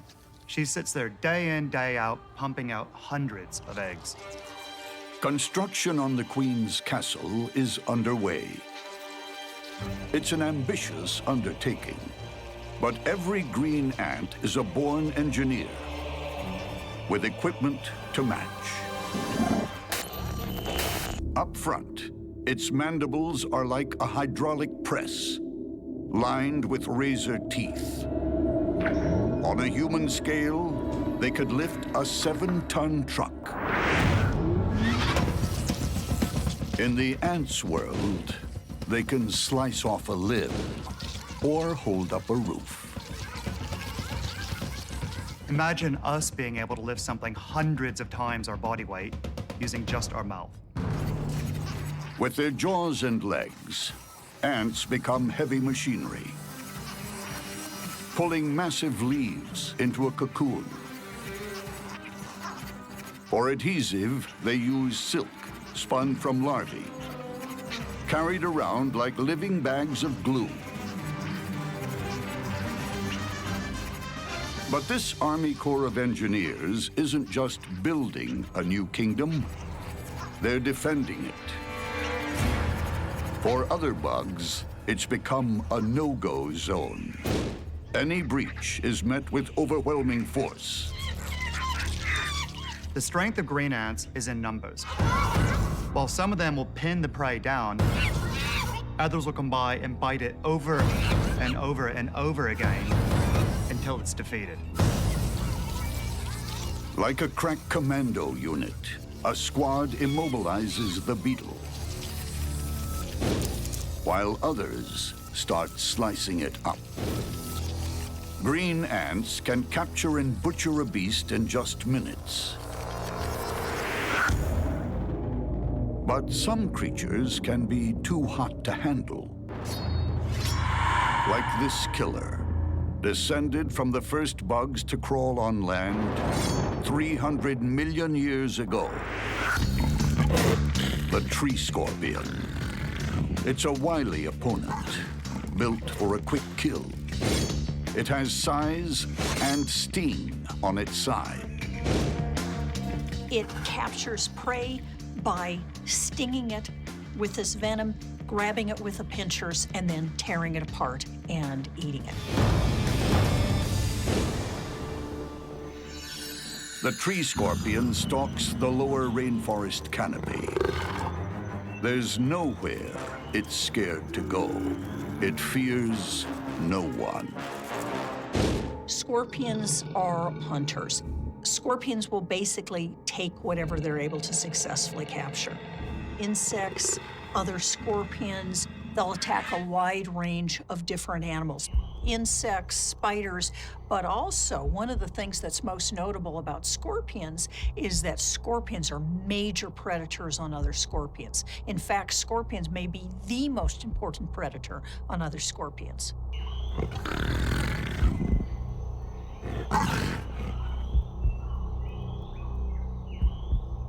Its confidence and lethal advantage come from super-sensitive hairs on its legs and body. The slightest movement registers, even the flap of a fly's wing. And leading it straight to the kill zone are sensors beneath its body called pectines. These pectines, think of them as combs, are extremely sensitive to substrate vibration. So as they're walking along, these combs are responding to vibrations from the ground. As they walk, these touch the ground. In addition, the pectines are probably at least somewhat sensitive to chemical and odor cues and are picking up information from the environment. They don't have particularly good vision. They almost certainly are responding to light and dark, but they're clearly not locating prey visually. This cricket came too close. It landed on a branch. The vibrations and the cricket's telltale chemical compounds alerted the scorpion. And in no time, the cricket became the main menu item. on its predator's outdoor dinner table.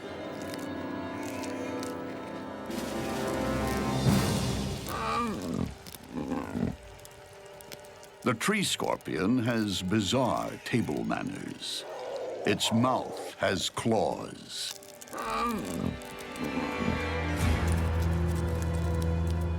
This creature knows how to look after itself in the rainforest. But how will it fare in a border dispute? Nearby, the ant empire is expanding overnight. The tree scorpion's territory is under threat. And any dispute will quickly turn into all-out war. When a green ant colony attacks a much larger animal, anything that can be bitten will be bitten.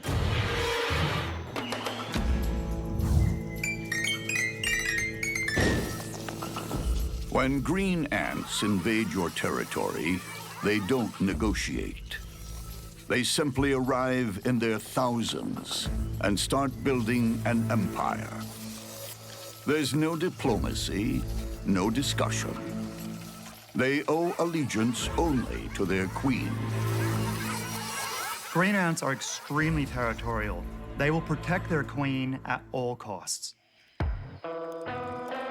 The tree scorpion shows no such respect for the queen, nor her faithful subjects.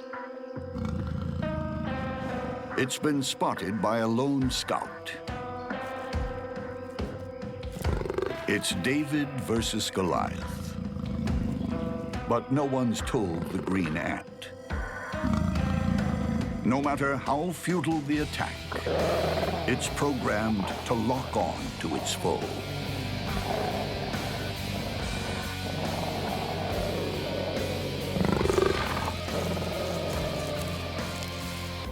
The scout is easily dispatched, but it has sent out a chemical distress signal. It's like sounding an air raid siren inside the colony. The defensive strategy of the green ants is built all around teamwork, sending out chemical messages that'll bring in lots of ants. You'll have hundreds of them pouring into that one area. The colony mobilizes for war. Soldiers head out to meet the invader.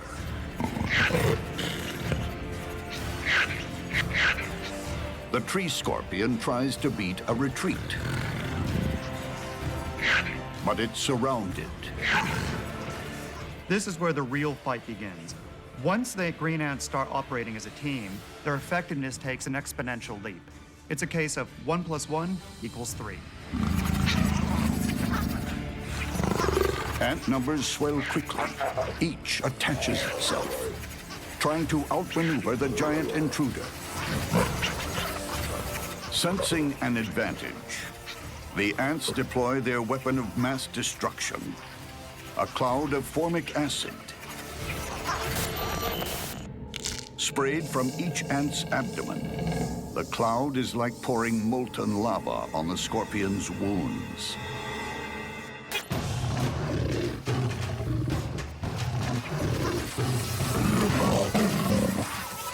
It lashes out, and its victims are piling up. Medic ants deal with the wounded.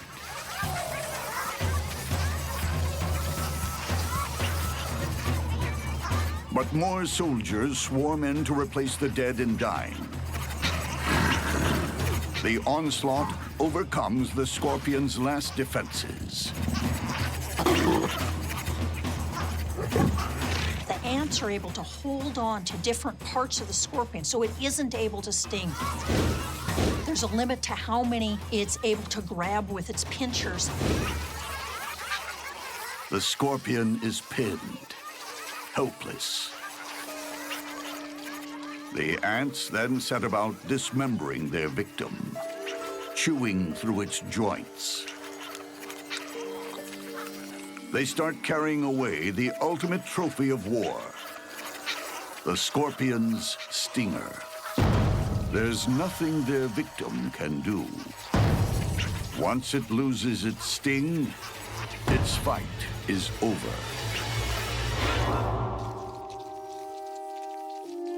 Many ants have made the ultimate sacrifice. That's how the colony works. One individual dies, an empire is defended. Long live the Queen. Many bugs lurk in the Shadowlands, hidden places where evil deeds are done in secret. But with so many bugs in the world, they'll never be left alone for long. What happens when a white-tailed spider meets the shadow world's cellar spider? Someone will disturb the peace.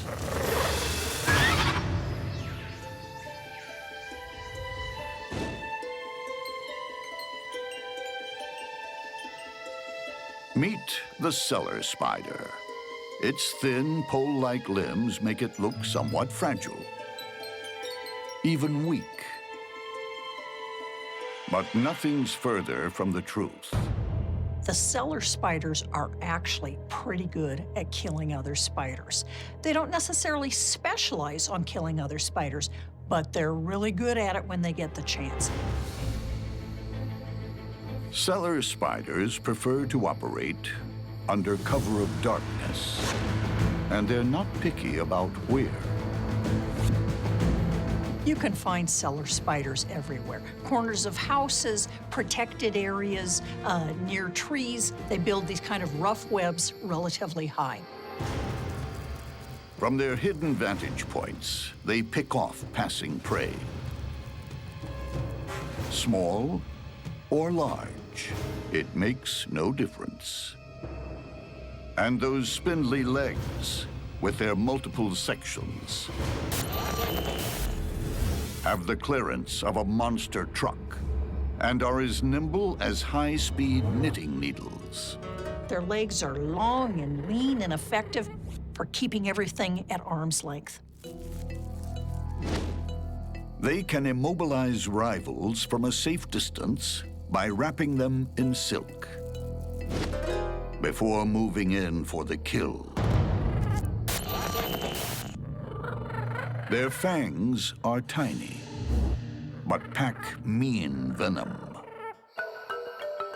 But before they can use their fangs, they have to catch their prey. In the shadows, this cellar spider installs more sticky silk. It won't rely on an intricate web, just the basics. Enough to ambush the unwary.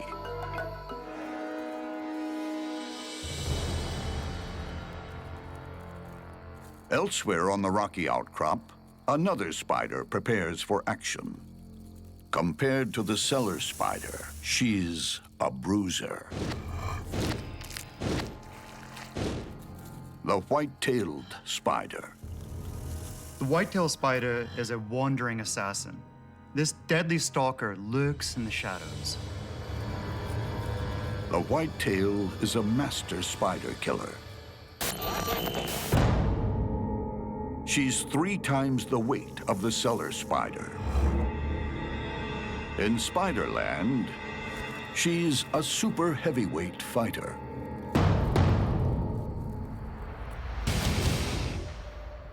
Even a night-stalking commando like the wolf spider can be overpowered in an instant.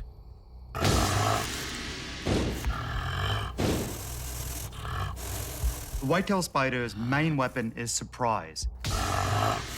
It rushes out of the shadows to deliver a fatal bite. The white-tail pumps digestive juices through her victims, then sucks them dry. Few spiders walk away from the white-tail. Would a delicate cellar spider take on a super heavyweight? You'd be surprised. I don't think the whitetail has a chance.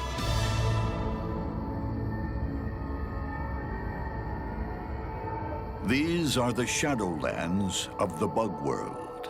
hidden places where dirty deeds are done under cover of darkness. This white-tailed spider is looking for an easy kill. She's checking out a rock ledge that happens to be a cellar spider's home. And the delicate homeowner will defend its territory to the death, no matter how huge the invader. The cellar spider starts a war dance. One of the things that cellar spiders do to avoid being attacked by predators is they swirl on their legs. Another thing that they might do is pump up and down, and they disappear because they're moving so fast they become invisible. The whitetail isn't so easily fooled. She holds her ground. Conflict is inevitable. For the white-tailed spider, it's all about getting the first bite in. But the cellar spider moves first. It flicks the whitetail onto its web.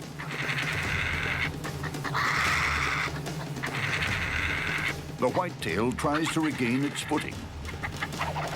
But the cellar spider goes into silk spinning overdrive.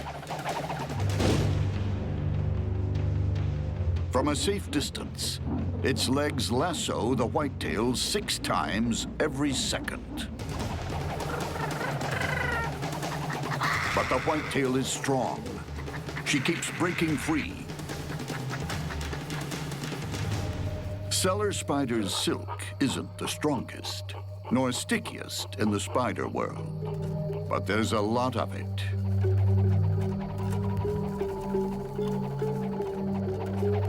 And every throw counts.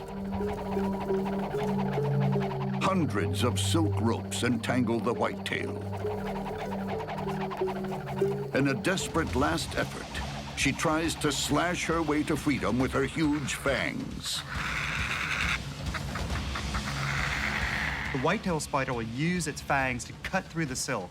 If it can get out, it'll run for its life. But the cellar spider counters, hoisting her victim higher.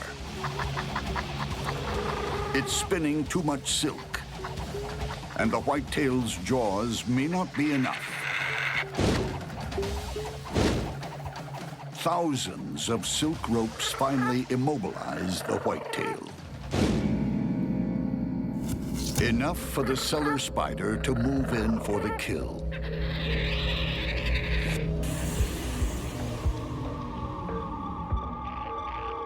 It delivers its deadly payload and leaves the venom to do its work.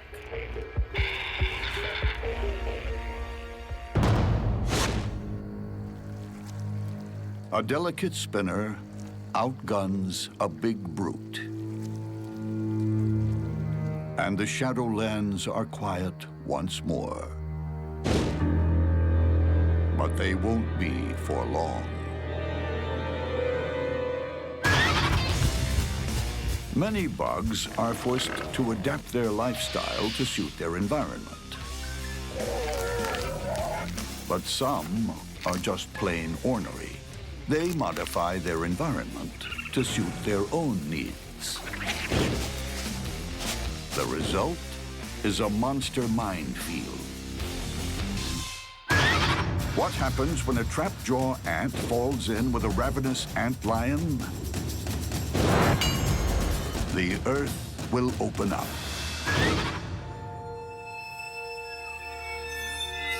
For some creatures, a sandy environment is a problem to be avoided. But for one strange bug, it's the perfect place to set a trap. They're relatively small animals with huge sickle-shaped jaws, and they're really, really good predators. The antlion loves the sand. Better still, it loves moving sand. It's king of terraforming. Just a 1/4 inch long, It can transform landscapes overnight.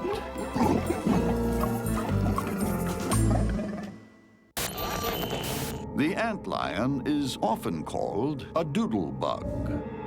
It's actually the larval form of a flying insect called a lacewing. But before it heads for the skies, it's stuck on the ground with a lot of earth-moving to do. Burrowing in backwards, the antlion creates a pit by flicking up sand from a central hole. What they're doing is they're gradually digging a cone-shaped pit. Not without reason have they been referred to as devils in the dust. They walk in circles backwards. As they walk in this circle, they're throwing dirt out of the pit that they're digging with their heads. So they're walking backwards, the dirt gets onto their back, and then they flip it out over the back of their head. The walls grow taller until they become a one-way slide of death. Approaching prey might be lucky enough to spot the deadly hole ahead. What they won't see is the antlion, hidden underneath a thin layer of sand below. The antlion burrows itself at the very bottom of this pit with only its jaws out. The antlion is a masterpiece of devious engineering.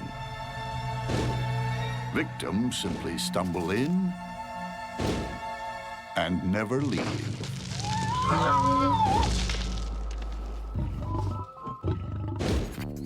Not far from the antlion sand trap, another predator is on the hunt.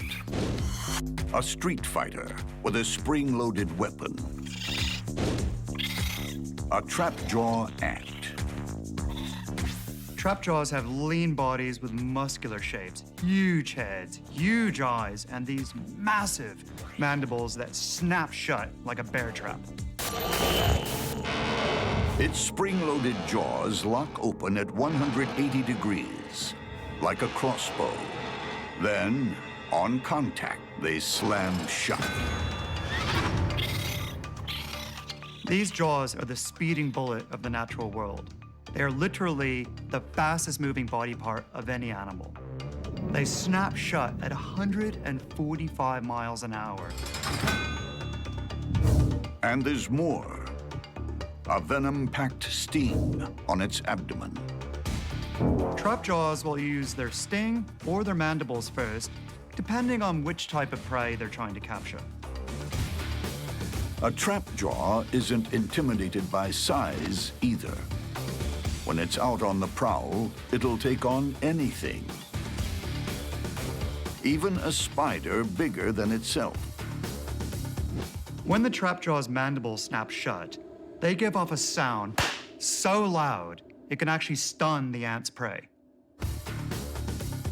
And those jaws aren't just for slicing prey into bite-sized pieces.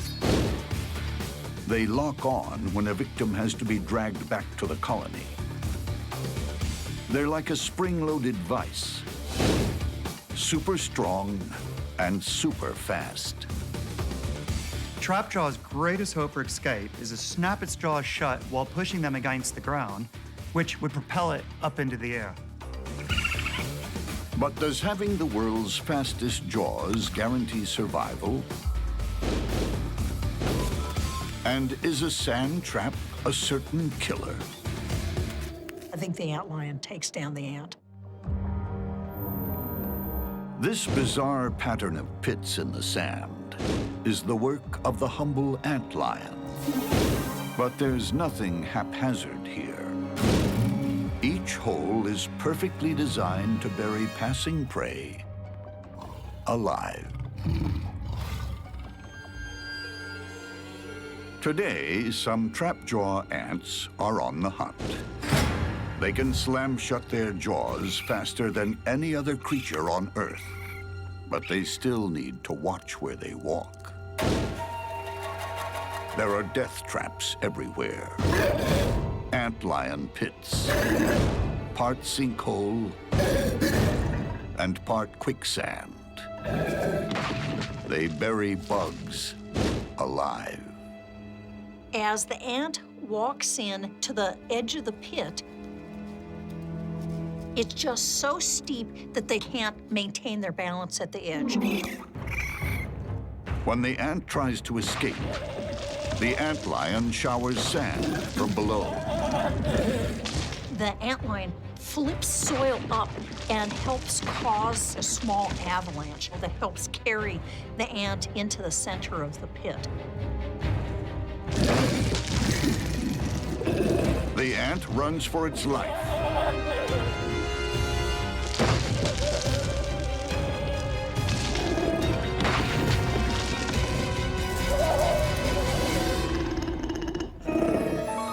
It's a lucky escape. But the antlion won't have to wait long for another victim. It launches its attack. The trapjaw can't even see its foe.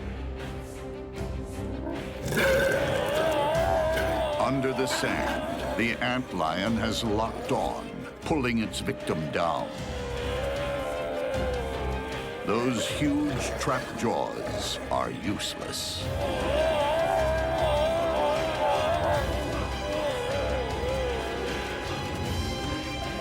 And from below, the antlion has already begun sucking its victims' insides out.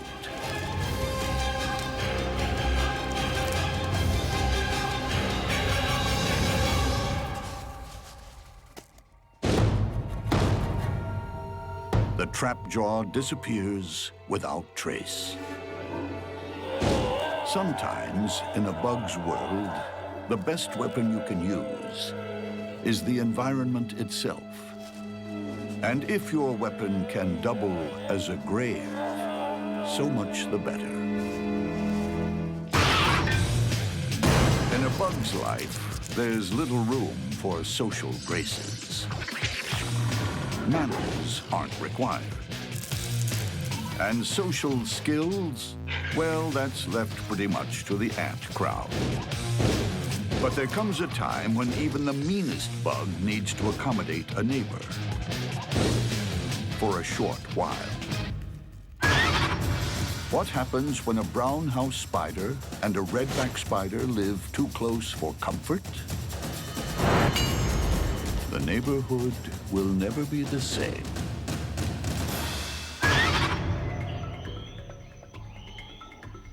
This log has become a sort of bug housing estate. Residents come and go. Visitors drop by, get eaten. Suburban life goes on. Sometimes you'll have several animals sitting in very close proximity to each other, where it's a bit of a standoff. I can kill you, you can kill me, who's gonna make the first move? This redback is tolerating a neighboring brown house spider. They're actually biological cousins, but keep to themselves, even though it's hard to tell whose web is whose. And they'd be aware of each other by vibrations in the web. And so they'd be threatening one another with vibratory threats so that the other spider would know that they were there. But if one of the spiders didn't back off, definitely a situation where conflict might occur.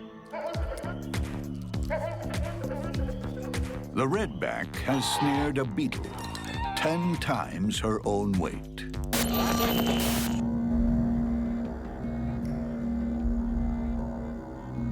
The superpowered silk is extruded from spinnerets mounted on the redback's posterior.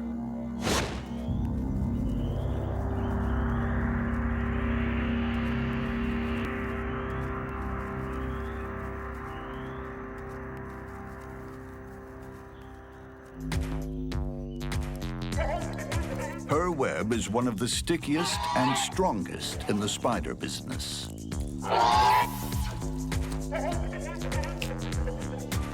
If it was scaled up to the thickness of climbing ropes, It could snare a jumbo jet in flight. Next door, a brown house spider has her hands full. She's landed a supersized meal with a dangerous kick. Like the redback, she combines a sticky web with fast wrapping.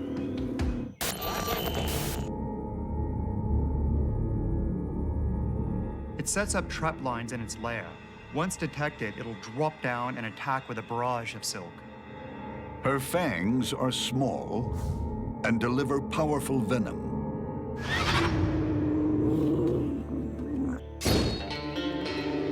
But this time, she may have bitten off more than she can chew. Another neighbor, a fellow brown house, thinks the grasshopper is in her web. It's a neighborhood dispute that's about to turn ugly. You've got spiders, they're eating the same prey and are competing for food in a relatively small space. And at some point, these animals are going to come in conflict. Neither brown house has any intention of backing down. The neighbor moves first and starts a wrapping frenzy. Not only has she lost her meal, the original brown house is now losing her life as she's bound and gagged at her own dinner party. A deadly bite seals the deal. One brown house spider has just killed another one, even though they're the same animal. But this is not unusual in nature. Fratricide or cannibalism is quite common. Just because you're related doesn't mean you're not dinner. But the neighborhood dispute is about to escalate as the redback from next door joins the fray. Given that they're close to one another, this face-off is going to end in the death of one of these spiders. But which one? That's up to chance.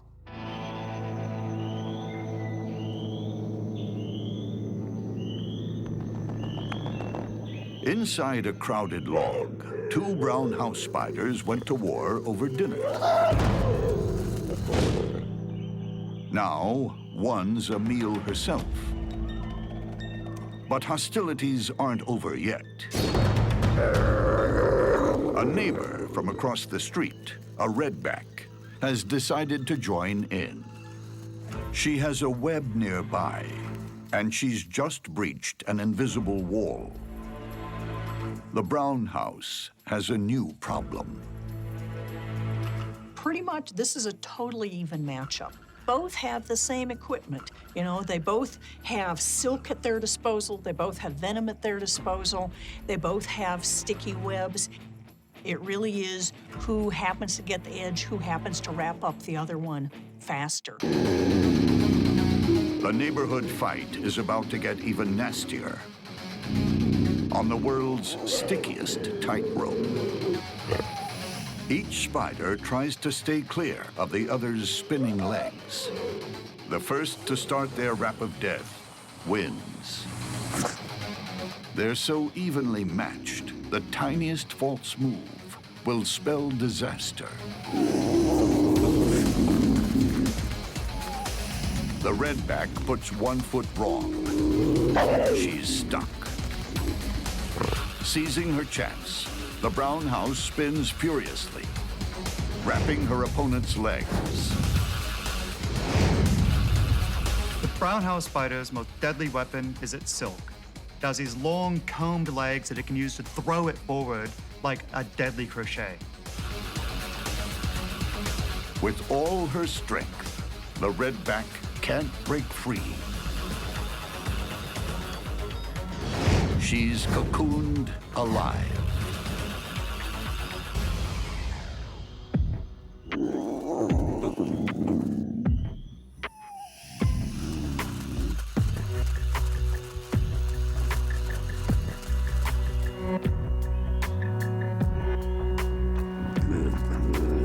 The brown house spider's fangs are very small, so it'll only bite once the prey is firmly secured with the silk. The brown house has already had her appetizer. The redback makes a tasty entree. Now, the neighborhood bruiser sits back and waits for dessert to come by.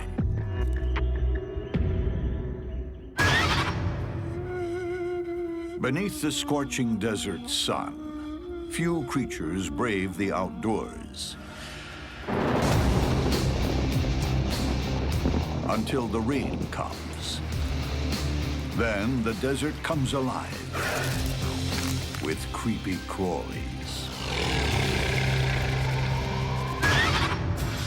What happens when a desert centipede emerges to find a desert trapdoor spider?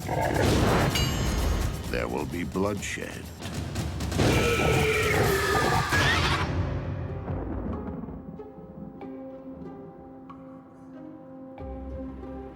Most of the time, this trapdoor spider remains in the underworld. But some rain brings it into the open for a long-awaited drink. It's actually an amazing thing to see because so many animals have been waiting for the rain that you can literally watch animals come running out. And the trapdoor does the same thing, both to drink some extra water, but also just to make sure that her lines extending from the burrow are still in good shape. Trapdoors are home buddies. They're not going to go very far because they're relatively vulnerable away from their burrow. It's a rare outing, and something she's not too comfortable with. Without the advantage of her deep burrow, she's vulnerable to predators. Even though the trapdoor spider is a relatively large spider and a terrifically efficient predator, they're not all that aggressive spiders. Many of the trapdoors stay underground. They're not partying spiders that get out and wander around a whole lot, but basically they're living fairly reclusive lives. It's reclusive because the desert trapdoor is an ambush specialist with 2 giant fangs that can pierce the toughest exoskeleton. Trapdoor spiders have quite large parallel fangs that strike down. It rears the front end of its body up and then strikes. The trapdoor invests a lot of effort in building its home, so it's going to stay there for most of its life. Desert trapdoor spiders are good hunters. The spider is sitting with its legs touching the different lines coming in and is essentially monitoring the situation around its burrow.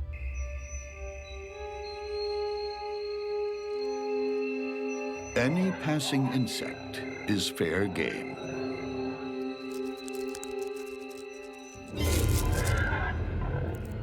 Gripped in an 8-legged vise, this cockroach stands no chance.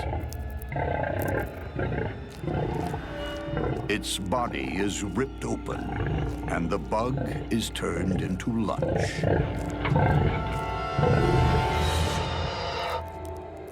The trapdoor is a formidable killer. But tonight, the rains bring out another.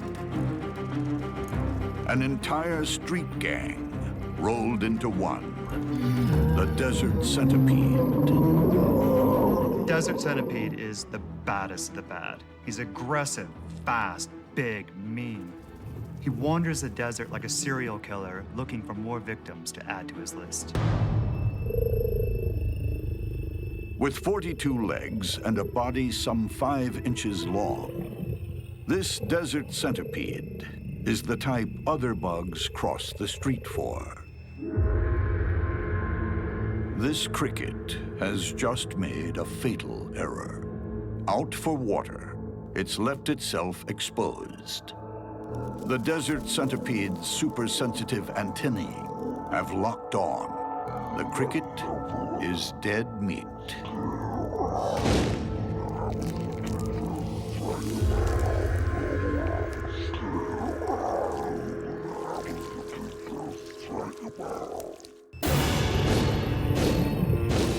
If there were maximum security prisons for bad bugs, this guy would be locked up for life. He's just a natural-born killer.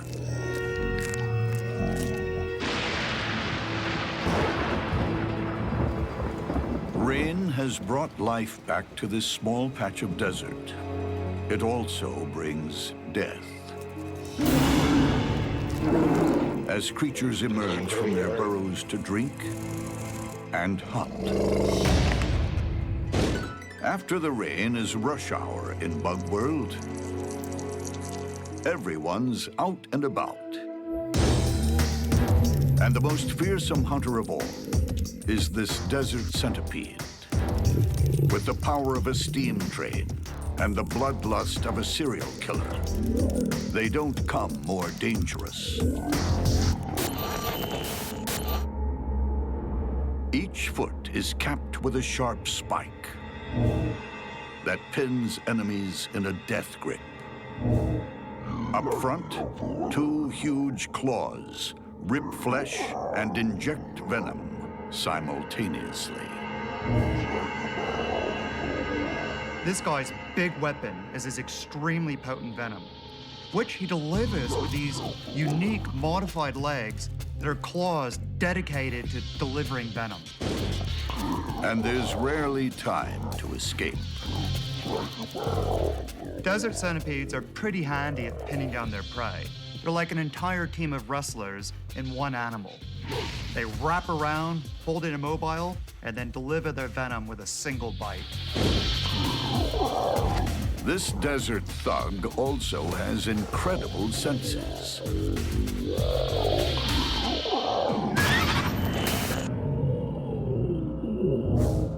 Two huge antennae pick up chemical scent trails.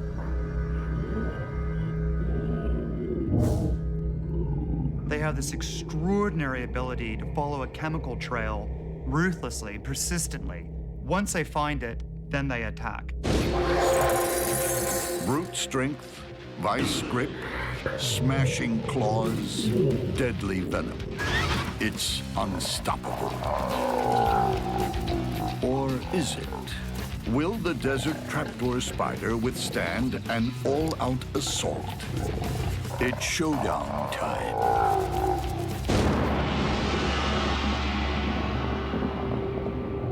For this Desert Trapdoor spider, a brief outing to find water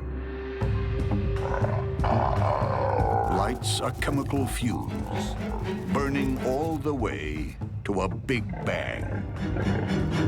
Like a heat-seeking missile, the centipede locks on.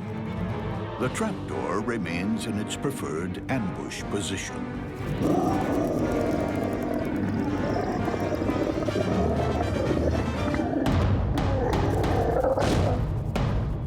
If the centipede needs to dig a prey out, it'll use its venom claws as pickaxe to hoe in on its prey. The centipede dives headfirst into the burrow.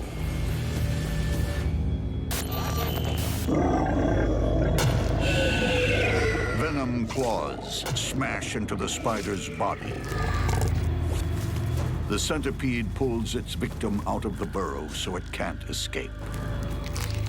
The potent venom has taken its toll.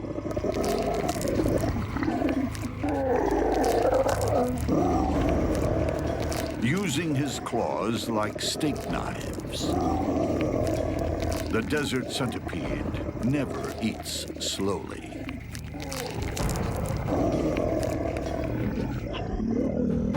The centipede leaves behind this mashed pulp. Very characteristic. A forensic team came by and looked at this crime scene. By this form of evidence, they would know, without a doubt, a centipede killed here. Soon, the sun will be out again. and a serial killer returns to the underworld.